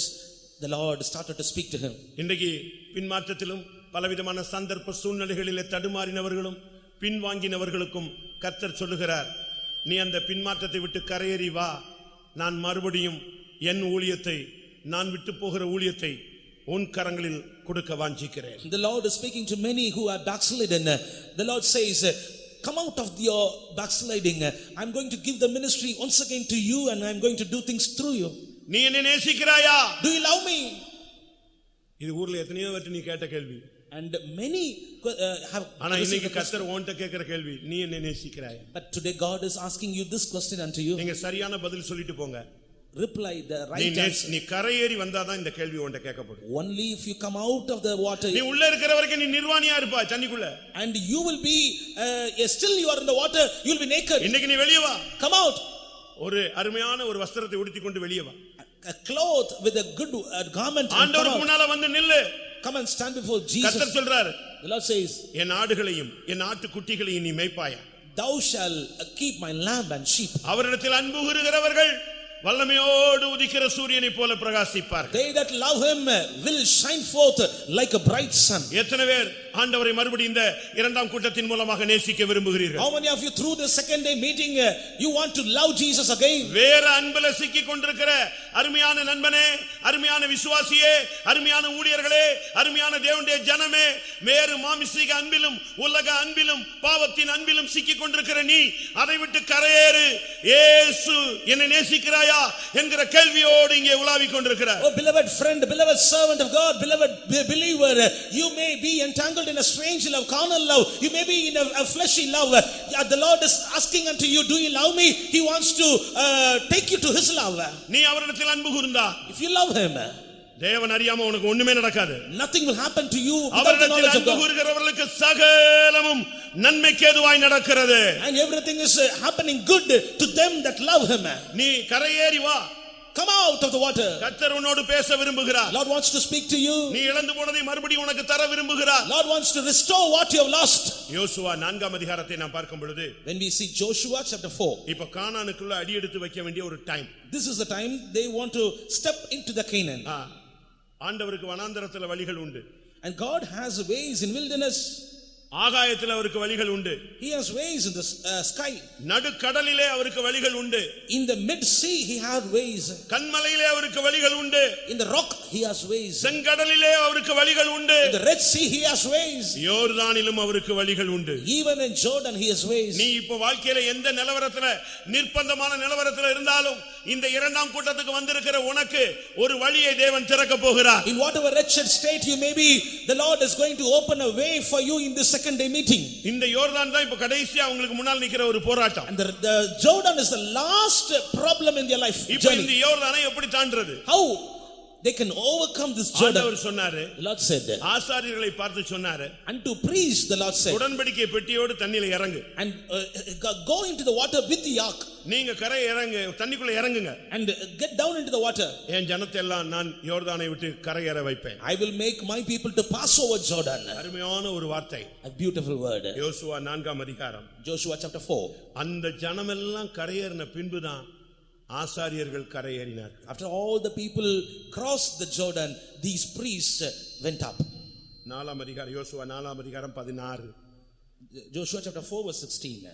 சாட்சியின் பெட்டியை சுமக்கிற ஆசாரியர் யோர்தானிலிருந்து கரையேறும்படி அவர்களுக்கு கட்டளையிடு என்று சொன்னார். பாருங்க, ஆசாரியர்கள் கரையேற வேண்டும். The priests should come up. 17 19 வசனங்கள். Verses 17 and 19 also. யோசுவா யோர்தானிலிருந்து கரையேறி வாருங்கள் என்று ஆசாரியர்களுக்கு கட்டளையிட்டான். இந்த பிரகாரமாக முதல் மாதம் 10ஆம் தேதியிலே ஜனங்கள் யோர்தானிலிருந்து கரையேறி எரிகோவுக்கு கீழ் எல்லையான கில்காலிலே பாளையம் இறங்கினார்கள். கர்த்தருடைய பரிசுத்த நாமத்துக்கு மகிமை உண்டாவதாக. Glory be to the holy name of the Lord. இந்த சபையினுடைய அமைப்பு என்ன? What is the structure of this church? இந்த ஊழியத்தினுடைய மேன்மை என்ன? What is the excellency of this ministry? இந்த மெல்கிசேதேக்கின் முறைமையினுடைய மேன்மை என்ன? What is the excellency of the ministry according to இந்த அப்போஸ்தல Melchizedek order? ஊழியத்தின் இந்த அப்போஸ்தல ஊழியத்தின் அஸ்திபாரம் என்ன? What is the foundation of this apostolic ministry? இந்த அன்னக ஊழியத்தினுடைய உச்சம் என்ன? What is the summit of this ministry of eunuch? போராட்டங்கள் மத்தியிலே ஜனத்தை கரையேற வைப்பதுதான் இந்த புதிய ஏற்பாட்டு ஊழியத்தினுடைய மகிமை. The glory of the New Testament ministry is making the people to pass over the Jordan in the midst of struggles. வேதத்துல நீங்கள் பாருங்கள், See in the Bible, பல ஆசாரியர்கள் இருந்தார்கள். many priests were there. ஆசரிப்பு கூடாரத்திலேயே திரைகளை சுமக்கிற ஆசாரியர்கள் இருந்தார்கள். Even in the tabernacle there are priests who will bear கூடாரத்தை சுமக்கிற ஆசாரியர்கள் இருந்தார்கள். the priests who will bear the tabernacle, தோல் உரிக்கக்கூடிய ஆசாரியர்கள் இருந்தார்கள். and the priests who will peel off the skin, பலி செலுத்தக்கூடிய ஆசாரியர்கள் இருந்தார்கள். priests who will pay offering. ஆனா இவங்களை வச்சு யோர்தானை கரைய பழக்க முடியாது. But with them they will not make the people to pass over Jordan. பெட்டியை சுமக்கக்கூடிய ஆசாரியர்களை வைத்துத்தான் கர்த்தர் யோர்தானை பிளக்கவே முடியும். The Lord can divide Jordan only by the priests who bear the ark.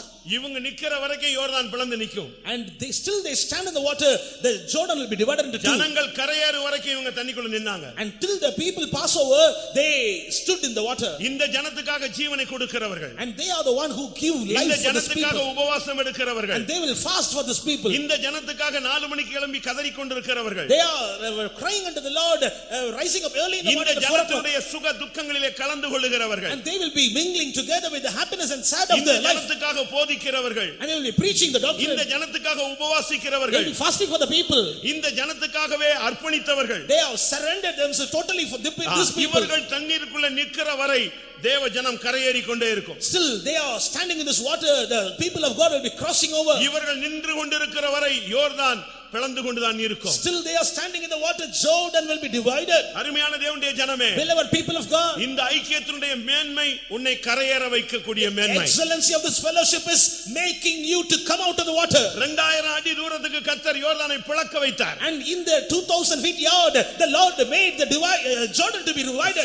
சுலபமாக ஜனங்கள் யோர்தானை கடந்தார்கள். Very easily the people crossed over இந்த it. பாவ உலகை கடந்து பரலோகத்திலே உன்னை கொண்டு போய் சேர்க்கும் வரை இந்த போராட்டங்கள் வேதனைகள் சிலுவை சுமக்கிற ஒரு கூட்டம் ஊழியர்கள் பூமியிலே உண்டு. And there is a group of servant of God, they are bearing cross and facing all struggles that they will make you to cross over the sinful world into heaven. நீ தண்ணீர்களை கடக்கும்போது அவைகள் உன்மேல் புரளுவதில்லை. And when you cross over the waters, they will not come over you.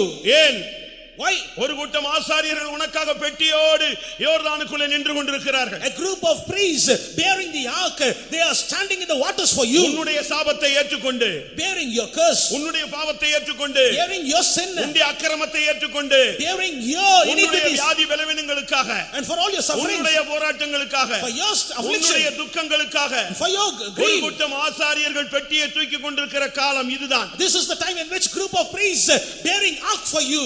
இவர்கள் ஜனங்கள் கரையேற உதவுகிறார்கள். They are helping the people to cross over the water. இன்னும் கொஞ்ச நாட்களிலே Within a few days, இந்த ஆசாரியர்களும் கரையேறுவார்கள். these priests will also cross over. இந்த மெல்கிசேதேக்கின் ஊழியமும் கொஞ்ச நாள்ல முடிவடையும். This Melchizedek or ministry of order of Melchizedek will come to an end. கர்த்தருடைய பரிசுத்த நாமத்துக்கு மகிமை Glory be உண்டாவதாக. to the holy name of the Lord. இன்றைக்கு எத்தனை பேர் கரையேற How விரும்புகிறீர்கள்? many of you want to come out of the water today? இன்றைக்கு கர்த்தர் உன்னோட தான் பேசிக் கொண்டிருக்கிறார். Lord is speaking to you நீ only. எந்த நிலவரத்தில் இருந்தாலும் சரி, Whatever state you may be, பாவத்திலிருந்து கரையேறு, and come out of the sin, தோல்வியிலிருந்து கரையேறு, come out of your defeat, தேவ சித்தத்துக்கு மாறான போனதிலிருந்து கரையேறு, come out of the way in which you're going against the will of உலக God. அன்பில பிடியிலிருந்து நீ கரையேறு. Come out of the strange and carnal love. ஆமென். நீ கரையேறும்படியாக உனக்காக ஒரு கூட்டம் ஊழியர்கள் போராடி கொண்டிருக்கிறார்கள். The group of a servant of God are striving for you that you may cross over. நீ கரையில வந்தாதாங்க தேவ சித்தம் செய்ய முடியும். Only if you come out of the water you can do the will of God. யோனா 2ஆம் அதிகாரத்துல பார்க்கும் பொழுது, When you see Jonah chapter 2, நினிவேக்கு போய் சொன்னால் தீர்க்கதரிசி தர்ஷீசுக்கு போக ஆரம்பித்தான். when the prophet was asked to go to Nineveh, he started to Tarshish. தேவ சித்தத்துக்கு மாறாக உன்னுடைய பயணத்தை நீ மாற்றிக் கொண்டே வருகிறாய். You are changing your journey against the will of God. கர்த்தர் ஒன்று சொன்னால் நீ ஒரு பகுதியிலே போகிறாய். And the Lord is asking you to go in one way, இந்த but you are going மார்க்கத்தில் another way. இப்படியே நீங்க போனீங்கன்னா எங்க போவீங்க? If you go in this way, where you will go? தோல்வியோடு போனா எங்க போவீங்க? With this failure, where you will go? விழுகையோடு போனா எங்க போவீங்க? And with this defeat, where you will go? பின்மாற்றத்தோடு போனா எங்க போய் நிப்பீங்க? With this backsliding, where you will go? உங்களுடைய இலக்கு எது? What is your நீங்கள் goal? எதற்காக பிடிக்கப்பட்டீர்கள்? For which you are caught? நீங்க எங்க போயிட்டு இருக்கீங்கன்னு யோசிங்க. Think where you are going on. அவன் பாட்டுக்கு ஒரு கப்பல் ஏறி அழகா பங்கர்ல டிக்கெட் எடுத்துட்டு கீழ போய் டங்கல்ல படுத்துட்டான். And he got a ticket in a bunk class and he was sleeping in that ship. நேரா கீழ போய் பேசாம படுத்துங்கியாச்சு. And he is sleeping at the deck. ஆனா கர்த்தர் விடல. But the Lord did not leave him. அவனை ஒரு வழி பண்ணி கடைசில கொண்டு வந்து நினிவேயின் கரையில கொண்டு வந்து விட்டார். And he made some way to him and made him to come to the பாதை மாறி போன தீர்க்கதரிசியே கர்த்தர் உன்னோடு பேசுகிறார். prophet who has slipped and gone astray from your way. The Lord is speaking unto you. பாதை மாறி போன மிஷனரியே கர்த்தர் உன்னோடு பேசுகிறார். Missionary whom gone astray from your பாதை way. மாறி போன சுவிசேஷகனே கர்த்தர் உன்னோடு பேசுகிறார். Oh evangelist who have lost your way, the Lord is speaking unto you. பாதை மாறி போன மேய்ப்பனே கர்த்தர் உன்னோடு பேசுகிறார். Oh shepherd who have lost your way, the Lord is speaking unto பாதை you. மாறி போன அப்போஸ்தலனே கர்த்தர் உன்னோடு பேசுகிறார். Apostle whom you have lost your way, the Lord is speaking unto you. பாதை மாறி போன பரிசுத்தவானே கர்த்தர் உன்னோடு பேசுகிறார். Oh saint of God who have lost your way, the Lord is speaking unto you. நீ எங்கே போகிறாய்? Where you are going? உன்னுடைய இலக்கு எது? What is your target? நினிவேயா தர்ஷீஷா? Is it Nineveh or Tarshish? பரலோகமா பாதாளமா? Is it heaven or hell? மகிமையா வீழ்ச்சியா? Is it glory or defeat? அந்த மீன் பாருங்க correct அட்ரஸ்ல வந்து கக்கிட்டு போயிடுச்சு. And see that fish vomited him in the right place. இன்னைக்கு கர்த்தர் உனக்கு ஒரு வாய்ப்பை கொடுக்கிறார். சரியான இடத்துல வந்து கரையேறு. The Lord is giving you a chance this night. Come to the right shore. இது ஒரு அருமையான ஒரு ஊழியம். This is a blessed ministry. இது உனக்கு புரியாது. You won't understand this. தேவ சித்தம் செய்யறது தான் ஊழியம். Doing the will of God is a ministry. அவன்ட்ட என்ன சொன்னாலும் அவன் கேட்கிற ஆள் இல்ல. And he will not answer, he will not listen whatever it is told to him. ஊழியத்தை பத்தி கர்த்தர் எத்தனையோ வருஷம் உன்கிட்ட பேசிட்டே வராரு. The Lord is speaking unto you regarding the ministry for years together. ஆனா உனக்கு அது ஏற மாட்டேங்குது, தலையில ஏற மாட்டேங்குது, காதுக்குள்ள போக மாட்டேங்குது. But it's not getting up into your head, it's not going into your ears. பாதை மாறி போன உனக்கு நீ உன்னை கர்த்தர் இன்னைக்கு சரியான இடத்துல கரையேற அழைக்கிறார். The Lord is calling you that you may come up to the right shore. இல்ல சரண்டர் ஆயிடு, கர்த்தரே உன்னை கரையில கொண்டு வந்து விட்டுருவார். Otherwise if you surrender, the Lord will take you to the right shore. எத்தனை பேர் இப்படி வர விரும்புகிறீர்கள்? How many of you want to come like that? கடைசி நேரத்துல கரையேறி ஊழியத்தை பரிபூர்ணமாய் நிறைவேற்ற விரும்புகிறவர்கள் எத்தனை பேர்? How many of you want to come to the shore and fulfill the ministry in a beautiful way? சிலுவை சுமக்க எத்தனை பேர் How many of you want to bear up your cross? இயேசுவின் பின்னாக செல்ல எத்தனை பேர்? How many of you want to follow Jesus? பலியாக ஒப்பு கொடுக்க எத்தனை பேர்? How many of you want to pay your sacrifice? கொலோசியர் 1:24 இன்படி கிறிஸ்துவின் உபத்திரவத்தில் குறைவானதை உங்களுடைய மாம்சத்திலே நிறைவேற்ற எத்தனை பேர் வருகிறீர்கள்? How many of you come to fulfill the sufferings which were lacking in the body of Jesus Christ? ஜீவனை கொடுக்க எத்தனை பேர் வருகிறீர்கள்? How many of you want to suffer? அவரோடு இருக்க எத்தனை பேர் வருகிறீர்கள்? How many of you want to come with be with இழந்து him? போனதை தேட எத்தனை பேர் வருகிறீர்கள்? How many of you ready to come to seek the lost? காணாமல் போனதை தேட எத்தனை பேர் வருகிறீர்கள்? How many of you come to seek the things which are missing? நொறுங்குண்ட இருதயங்களை கட்ட எத்தனை பேர் வருகிறீர்கள்? How many of you are surrendered to come to heal up the wounds in the broken heart? ஜனங்களுடைய காயம் கட்ட எத்தனை பேர் வருகிறீர்கள்? How many of you come here to bind up the wounds? ஜனங்களுக்கு விடுதலை கூற எத்தனை பேர் வருகிறீர்கள்? How many of you ready to surrender yourself to preach the gospel and deliverance to the people? இயேசுவுக்காக நிந்தை சுமக்க எத்தனை பேர் வருகிறீர்கள்? How many of you ready to bear the reproach of Jesus on you?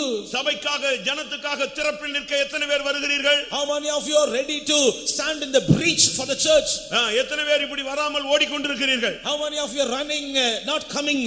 எனக்கு ரொம்ப பிடிச்சது என்னன்னா அந்த மீன் கரெக்ட்டா கொண்டு வந்து நினிவேலயே கக்கிட்டு போயிடுச்சு. இன்னொரு ஊர்ல கக்கிருந்தா ஆள் escape ஆயிருப்பான். And the very beautiful thing I noticed in this incident is the fish vomited him in the right place in Nineveh.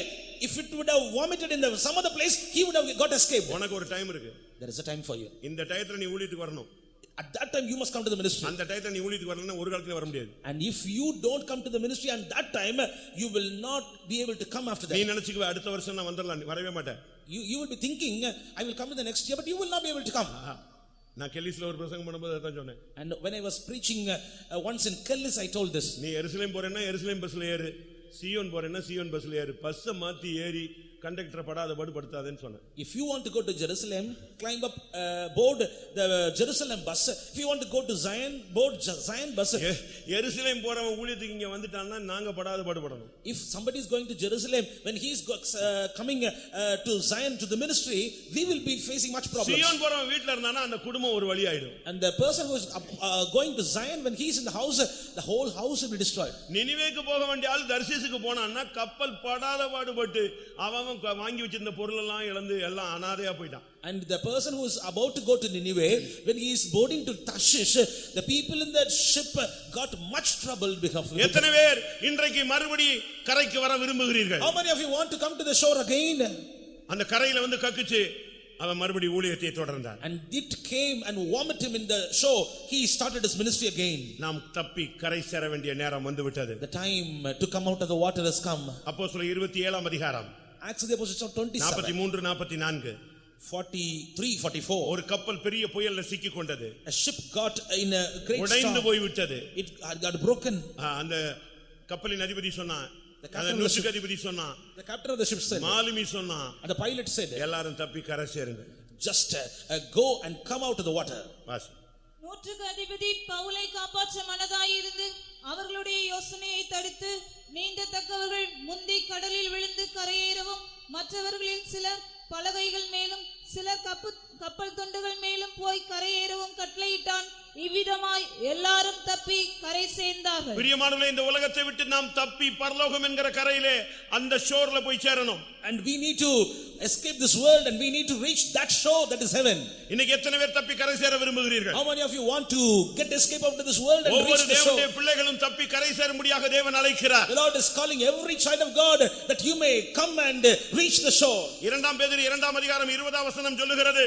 2 Peter chapter 2 verse 20 says, உலகத்தின் அசுத்தங்களுக்கு தப்பி கரை சேருங்கள். and escaping the filthiness of this world, reach the shore. இந்த விசுவாச வாழ்க்கை ஒரு கப்பல் யாத்திரை போன்றது. And this faith life is like a journey, voyage in ship. கொந்தளிப்பை தேவன் அமர்த்துவார். The Lord will put the boisterous in the sea. நாடிய துறைமுகத்தை போய் அடைவோம். You and I will reach the desired heaven. போராட்டங்கள் வரும், The strivings will come. உபத்திரவங்கள் வரும், We will face sufferings. தடுமாற்றங்கள் வரும், There will be tribulations. எதிர்ப்புகள் வரும், Oppositions will be there. பலவிதமான போராட்டங்கள் இந்த உலகத்துல உண்டு. Many tribulations are there in this world. விசுவாசத்துக்கு போராட்டம் உண்டு. And there is a struggling உன் against faith. அழைப்புக்கு போராட்டம் உண்டு. There will be striving against உன் your calling. தரிசனத்துக்கு போராட்டம் உண்டு. Affliction for your vision. உன்னுடைய வாக்குத்தத்தத்துக்கு போராட்டம் உண்டு. There will be a struggling for your உன்னுடைய promise. அபிஷேகத்துக்கு போராட்டம் உண்டு. There will be a striving for your உன்னுடைய anointing. பிரதிஷ்டைக்கு போராட்டம் உண்டு. There will be a opposition for your consecration. எல்லாத்துக்கும் போராட்டம் உண்டு. Everything there will be a resistance. ஆனாலும் உன்னை தப்பி கரை சேர்க்க அவர் நாடிய துறைமுகத்தில் கொண்டு போய் சேர்க்க அவர் வல்லவர். But he is able to make you to go to the desired heaven. இச்சையினால் உலகத்துக்கு உண்டான கேட்டுக்கு தப்பி நீ கரை சேர வேண்டும். You need to escape the destruction of the filthiness of this world. You need to reach the shore. இரண்டாம் பேதுரு 1:4 சொல்லுகிறது இச்சையினாலே உலகத்துக்கு உண்டான கேட்டுக்கு தப்பி கரை சேரு. And 2 Peter chapter 1 verse 4 says you should have to escape the corruption that is in the world through lust. இரண்டாம் பேதுரு 2ஆம் அதிகாரம் 18ஆம் வசனம் என்ன சொல்லுகிறது? 2 Peter chapter 2 verse 18, what does it say? வஞ்சகமாய் நடக்கிறவர்களிடத்திலிருந்து நீ தப்பி வா. You need to escape the people who are living with vanity. ரோமர் 15:31 என்ன சொல்லுகிறது? Romans chapter 15 verse 31, what does it say? அவிசுவாசிகளுக்கு நீ தப்பி வா. Escape the unbelievers. 2 கொரிந்தியர் 1:10 என்ன சொல்லுகிறது? 2 Corinthians chapter 1 verse 10, மரணத்துக்கு தப்பி நீ ஜீவனுக்கு அடைய வா. escape the death and come to the life. நீ எந்த பாதையிலே போனாலும், In whatever way you may நீ go, சிங்கக்கபியில் போனாலும் உன்னை தப்பிக்க வல்லவர் ஒருவர் இருக்கிறார். there is a person who is able to make you escape out of the den நீ of அக்கினி lions. சூளையிலே போனாலும் உன்னை தப்புவிக்க வல்லவர் ஒருவர் இருக்கிறார். And there is a God who is able to make you escape out of the flame of fire. எந்த கண்ணியிலே சிக்கினாலும் கண்ணியை தெறிக்க வைக்கிற ஒரு தேவன் இருக்கிறார். There is a God who will be able to make your snare to be broken down. அருமையான தேவனுடைய ஜனமே, இன்றைக்கு கர்த்தர் உன்னோடு பேசுகிறார். என் ஜனமே, என் மகனே, என் மகளே, நீ கரையேறு. Beloved people of God, the Lord is speaking unto you, my son, my daughter, come up to the shore. நீ கரையேறு. Come out of the water. நான் வானத்தை திறக்க காத்திருக்கிறேன். I am waiting for you to open the நீ heaven. கரையேறு. Come up. உன் சத்துருவை அழிக்க நான் I காத்திருக்கிறேன். am waiting to destroy your enemy. நீ கரையேறு. Come up. மறுபடியும் உன்னுடைய ஊழியத்தை உன் கையில் கொடுக்க காத்திருக்கிறேன். I am waiting to restore your ministry once again in your hands. நீ கரையேறு. Come up the shore. நான் உன்னை பரம கானானில் சேர்க்க ஆயத்தமாய் இருக்கிறேன். I am ready to take you to the heavenly Canaan. நீ கரையேறு. Come up to the water. மறுபடியும் உன்னை நேசிக்கிறவனாய் மாற்றுவேன். I will make you again a person who love me. இன்னைக்கு நீ தப்பி கரை சேரு. You escape the world. கடைசியாக Finally, கர்த்தருடைய பரிசுத்த நாமத்துக்கு மகிமை உண்டாவதாக. glory be to the holy name of the Lord. இரண்டு ராஜாக்களை நான் பார்க்கும் பொழுது When we see in 2 Kings, ரெண்டு தீர்க்கதரிசிகள் நின்று கொண்டிருக்கிறார்கள். 2 prophets are standing, எலியா, எலிசா. Elijah and Elisha. ரெண்டு பேரும் யோர்தான் கரையில நிக்கிறாங்க. They both are standing in the Jordan's shore. எலியா கையில ஒரு சால்வை இருக்கு. And there was a mantle in the hands of Elijah. இப்ப யோர்தானை கிராஸ் பண்ணி போகணும். They need to cross Jordan. Cross பண்றதுக்காக அவன் கையில சால்வை எடுத்து ஒரு அடி அடிச்சான். And to cross the Jordan, and he bit Jordan with the அந்த mantle. யோர்தான் அப்படி ரெண்டா பிளந்துச்சு. The Jordan was divided into 2. உலர்ந்த தரை வழியாக ரெண்டு பேருமே அக்கறைக்கு போய்விட்டாங்க. In the dry land, they both crossed Jordan.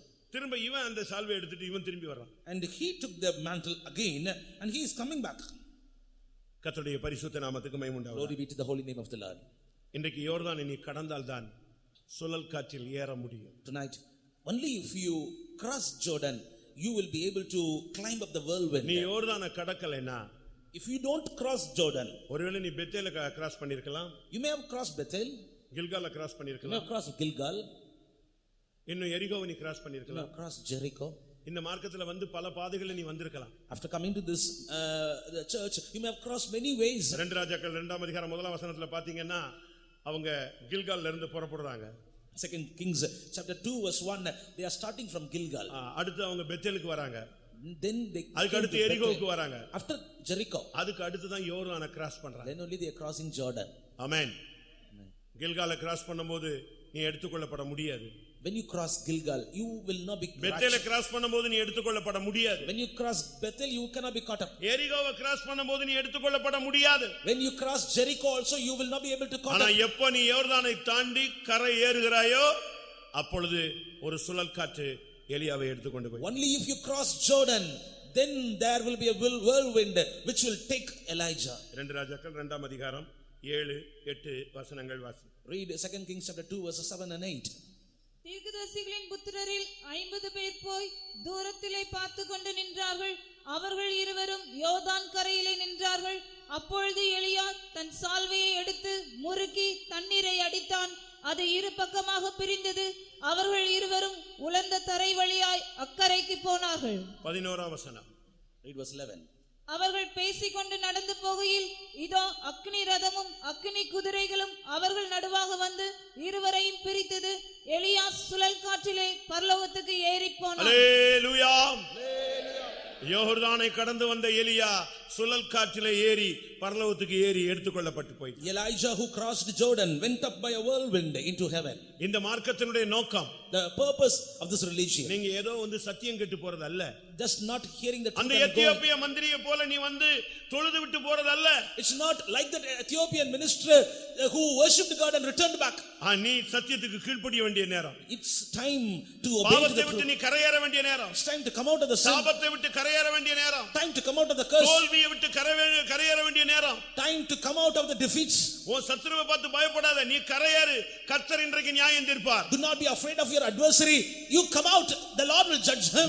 நீ கரையேறு, வானத்தை கர்த்தர் திறப்பார். You come out, the Lord will open the நீ heaven. கரையேறு, கர்த்தர் உன்னை அபிஷேகத்தினால் நிரப்புவார். You come out, the Lord will fill you with his anointing. நீ கரையேறு, மறுபடியும் உன்னுடைய ஊழியம் உனக்கு கொடுக்கப்படும். You come out again, your ministry will be restored. நீ கரையேறு, மறுபடியும் கர்த்தர் உன்னை நேசிக்கிறதை அவர் உனக்கு உறுதிப்படுத்துவார். You come out, the Lord will confirm that he loves you. நீ கரையேறு, உன் ஜனமும் கரையேறும். You come out, your people will also நீ come out. கரையேறினால் சுழல் காற்றிலே எடுத்துக்கொள்ளப்படுவாய். If you come out of the waters, you will be caught up in the whirlwind. எத்தனை பேர் கரையேற How விரும்புகிறீர்கள்? many of you want to come out? கரையேற வேண்டிய வாஞ்சை உள்ள தேவ ஜனமே, உன் கண்களை மூடுவாய். People of God who have a desire to come to the land, just close your eyes. யாரும் எழும்பி போகாதீங்க. Do not get away from this place right எழும்பி now. போறதுக்கு முன்னால கரையேறிட்டு போயிடு. Before getting up from this place, just reach the shore and go. இந்த கூட்டத்துல கர்த்தர் உன்னை நினிவேயில கொண்டு வந்து கரையேற வைக்க போறார். And in this meeting, God is going to take you to Nineveh.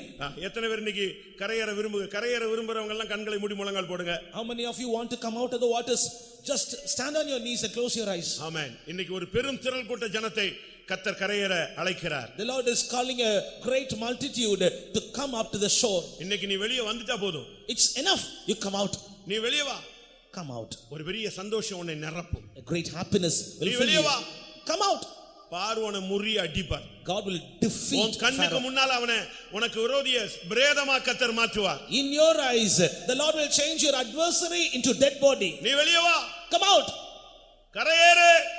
Come up to the shore. வானத்தை திறக்க காத்து கொண்டிருக்கிறார். Lord is waiting to open the sky. கரையேற விரும்புறவங்க எல்லாம் கை வைத்துங்க பார்க்கலாம். How many of you want to come up to the shore? Put up your hands. அந்த Australian missionary சொன்னது போல இந்த பிரசங்கத்துக்கு உரிய அந்த நபரை நாங்கள் காண விரும்புகிறோம் சொன்னாங்களே, அதுபோல இந்த பிரசங்கத்துல கர்த்தர் என்ற சொன்னார் இல்லையா, என் ஜனத்தை கரையேற சொல்லுன்னு, அது யாருன்னு இப்பமே பாத்துறலாம். And we want to see, Amen. as the Australian missionaries told, we want to see to whom the word of God had received. வாலிபனே, Oh young man, பாவத்தின் பிடியிலிருந்து கரையேறு. come out of the entanglement of sin. நீ எங்க இருந்தாலும் இந்த வார்த்தை உன்னை விட்டு போகாது. Wherever you may be, நீ this வீட்டுக்கு word- போனாலும் உன் ரெண்டு காதுலயும் ஒரு சத்தம் கேட்கும், மகனே கரையேறு, Even- மகளே கரையேறு, மகனே கரையேறு. இந்த வார்த்தை உன் காதுல தொனிச்சுக்கிட்டே இருக்க போகுது. even if you go to your house, this word, oh my son, come up to the shore, will be ringing in your ears. இப்ப 8:54. Now 8:54. இப்ப கரையேறனா இப்பமே வானத்தை கர்த்தர் திறப்பார். If you come up to the shore right now, the Lord will open the heaven. எத்தனை பேர் அதை விசுவாசிக்கிறீங்க? How many of you believe so? தேவனுடைய வார்த்தையை விசுவாசித்தால் அது அப்படியே உனக்கு பலிக்கும். If you believe the word of God, it will come pass unto you. விசுவாசித்தால் நீ தேவனுடைய மகிமையை காண்பாய். If you believe, you shall see the glory of God. இன்று காண்கிற எகிப்தியனை நீ கரையேறினால் இனி காண மாட்டாய். If you come up to the shore, you will never see the Egyptian whom you have seen till now. இன்றைக்கு கரையேறி வா.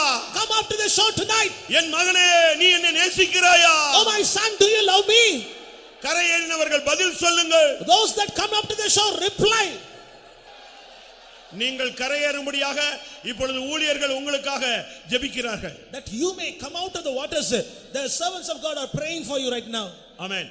எல்லா ஊழியக்காரங்களும் கண்ணை மூடி முழங்கால் போட்டு இந்த ஆராதனை கூடத்துல எங்க இருந்து கேக்குறாங்களோ இந்த முழு ஜனமும் கரையேறி கானானில் காலடி எடுத்து வைக்க வேண்டும். All the servants of God who are here, please stand on your knees and pray for these people who want to cross over Jordan and to step up into the heavenly Canaan. பெட்டியை சுமக்கிற ஆசாரியர்கள் எல்லாரும் நீங்கள் யோர்தானிலே ஊன்ற நில்லுங்கள். இப்பொழுது ஜனம் கரையேறட்டும். They that bear the ark of God, stand still in the Jordan. Let the people of God cross Jordan right now. எல்லாரோட பிரச்சனை முடிவுக்கு வரட்டும். Let everybody's problems come to an end. நீ சுகமாவாயாக. Let you be healed. பிசாசின் தலை நசுக்கப்படுவதாக. Let the head of Satan be bruised நீ right now. ஆசீர்வாதமாய் இருப்பாய். May you be blessed. ஆமென். இப்போ எல்லா ஊழியக்காரங்களும் கைகளை வைத்து ஜெபம் பண்ணுங்க. நம்மை நம்பி பரிசுத்த ஆவியானவர் இவங்களெல்லாம் நம்ம கையில கொடுத்திருக்கிறார். இவங்க எல்லாரும் இப்போ அவங்க பிரச்சனைகள், போராட்டங்கள், வியாதிகள், வறுமை, கஷ்டம், கடன், தரித்திரம், சாபம், பிரிவினை எல்லாவற்றிலிருந்தும் இந்த கூட்டம் முடிஞ்சு வெளியே போகும்போது கரையேறினவர்களாக வெளியே போக வேண்டும். ஹல்லேலூயா. எல்லா ஊழியர்களும் கரங்களை உயர்த்துங்க. வந்திருக்கிற எல்லாரும் எல்லா போராட்டங்களிலிருந்து கரையேறட்டும். ஆமென். ஆழியின் ஆழத்தில் அஸ்வத்தை போல் நடத்தி ஆசைக்கும் துறைமுகத்தை பாஷத்தனே. ஆழியின் ஆழத்தில் அஸ்வத்தை போல் நடத்தி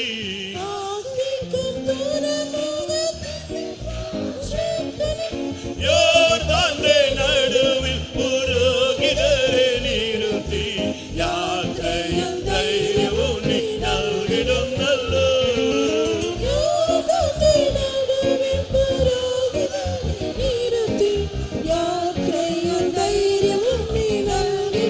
ஹல்லேலூயா. தேவ ஜனமே, நீ பயப்படாதே. உனக்காக ஒரு கூட்டம் ஊழியர்கள் இரவும் பகலும் திறப்பில நின்று உன்னை கரை சேர்க்கும் வரை காத்திருக்கிறவர்கள். ஆழியின் ஆழத்தில் அஸ்வத்தை போல் நடத்தி ஆசைக்கும் துறைமுகத்தை பாஷத்தனே.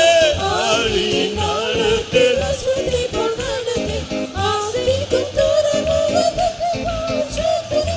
யோர்தானே நடுவில் புரோகிதரை நிறுத்தி யாத்திரையில் தைரியமும் நல்கிடும் நல்ல.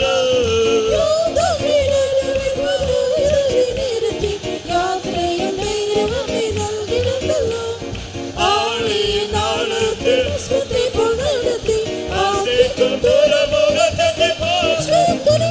ஆழியின் ஆழத்தில் அஸ்வத்தை போல் நடத்தி ஆசைக்கும் துறைமுகத்தை பாஷத்தனே.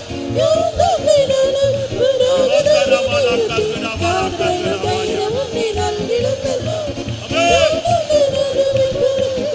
நிறுத்தி யாத்திரையில் தைரியமும் நீ நல்கிடும் நல்ல.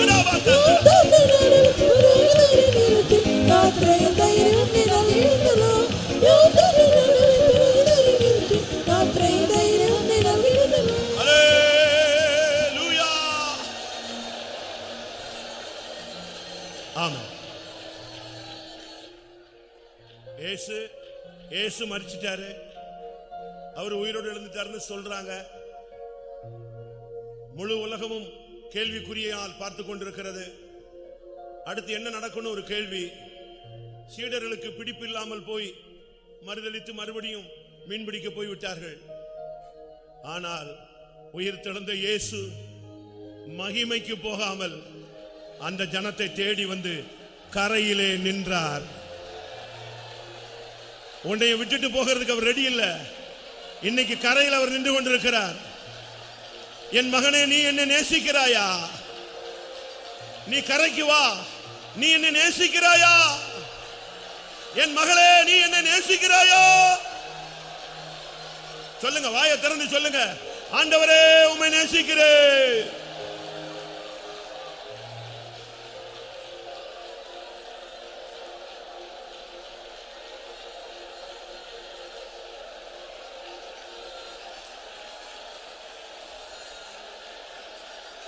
ஆம். இந்த கூட்டத்தில் ஏதாவது ஒரு இடத்துல இயேசு உலாவுகிறதை யாராவது உணர்கிறீர்களா? அப்படி உணர்கிறவங்க ஃபீல் பண்றேன். இந்த இடத்துல தேவ சமூகத்தை நான் ஃபீல் பண்றேன். ஆண்டவருடைய பிரசன்னத்தை உணர்கிறேன். ஆவியானுடைய அசைவாடலை உணர்கிறவன் சொல்லுங்க, கைகளை வைத்துங்க. ஆமென். அப்படியானால் இந்த கரையிலே அவர் நின்று கொண்டிருக்கிறார். ஆமென். பதில் சொல்லு. இந்த கூட்டம் முடியறதுக்குள்ள கரையில வந்தவங்க எல்லாம் பதில் சொல்லுங்க. இயேசுவே உம்மை நேசிக்கிறேன். இயேசுவே உம்மை நேசிக்கிறேன். ஆம். ஆமென். ஒரு நிமிஷம் நல்லா கவனிங்க. யோவான் இந்த வார்த்தையை சொல்லல, யாக்கோபு சொல்லல, அடுத்து மத்தேயு சொல்லல, 10 பேர் சொல்லல, ஒரே ஒரு ஆள் தான் சொன்னான். இந்த கூட்டத்தில் நீ யார்? நீ சீடன் தான், தேவனுடைய பிள்ளை தான். உன்னிட்ட தான் இந்த கேள்வி வருது, நீ என்ன நேசிக்கிறியா? நீ பேதுருவா இருந்தா கரையில வந்து சொல்லு, ஆண்டவரே நான் உம்மை நேசிக்கிறேன். கரையில் வந்தவர்கள் சொல்லக்கூடிய வார்த்தை, ஆண்டவரே நான் உம்மை நேசிக்கிறேன்.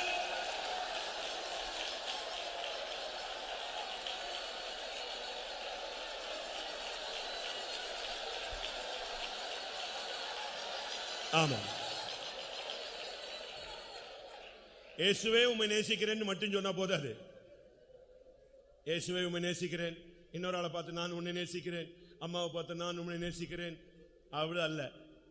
உம்மை மாத்திரம் நான் நேசிக்கிறேன். அல்லேலூயா. அப்படி சொல்றவங்க எத்தனை பேர்? அது எல்லாருக்கும் சொல்ல முடியாது. கரை ஏறின மட்டும் தான் சொல்லுவான். அல்லேலூயா. கரை ஏறிட்டா நீ இப்ப வாயில இருந்து வரும், இயேசுவே உம்மை மாத்திரம் நேசிக்கிறேன். அல்லேலூயா.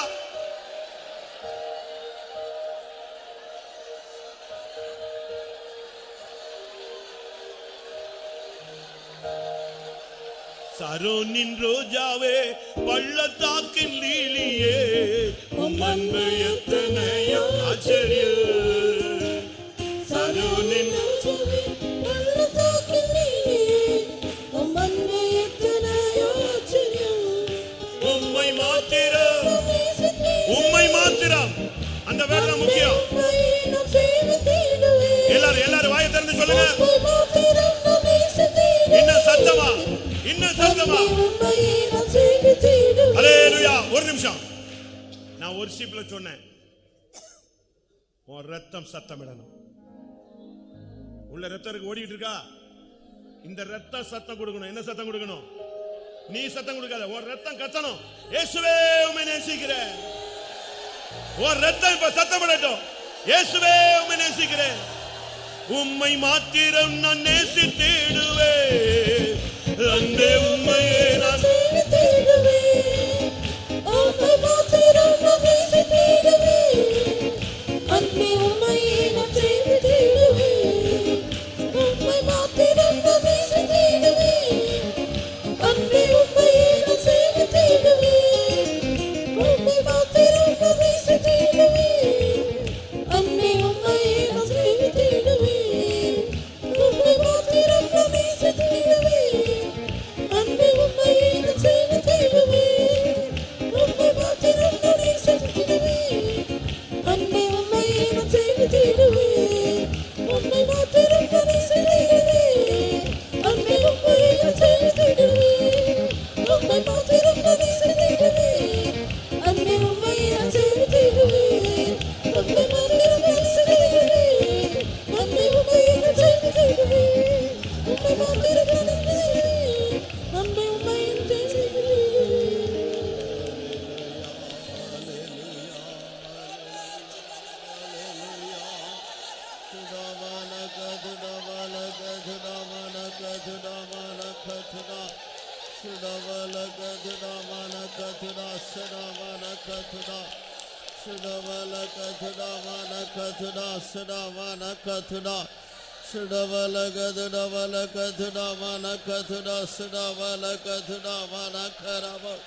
Hallelujah, hallelujah, hallelujah, hallelujah.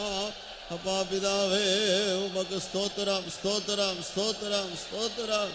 ஹalleluya. ஷடவன கதடவன கதடவன கதடா ஷடவல கதடா நமதிடலவ கதடவன கதடவன கதடவன கதடா. ஹalleluya. ஸ்தோத்திரம், ஸ்தோத்திரம், ஸ்தோத்திரம், ஸ்தோத்திரம், ஸ்தோத்திரம், ஸ்தோத்திரம். ஷடவன கதடா நமகரவ. ஹalleluya. ஆம், தேவனுடைய வார்த்தைகள், உயிர்த்தெழுந்த இயேசு கிறிஸ்துவினுடைய வார்த்தைகள் அந்த எம்மாவூருக்கு சென்றுதான் அந்த சீஷர்களுடைய இருதயங்களை கொழுந்து விட்டு எரிய செய்தது. உடைய உள்ளான மனுஷனிலே அவ்வளோ பெரிய ஒரு தேவ அன்பின் நிறைவு, சந்தோஷத்தின் நிறைவு, ஒரு பெரிய களிகூறுதலின் நிறைவு. கர்த்தருடைய வார்த்தை நிமித்தமாக நீ உயிர்ப்பிக்கப்பட்டிருக்கிறாய், புதுப்பிக்கப்பட்டிருக்கிறாய், சுத்திகரிக்கப்பட்டிருக்கிறாய். எத்தனையோ கரையேற முடியாத காரியங்களில் கிடந்த உன்னை கர்த்தருடைய வார்த்தை கரையேற வைத்திருக்கிறது.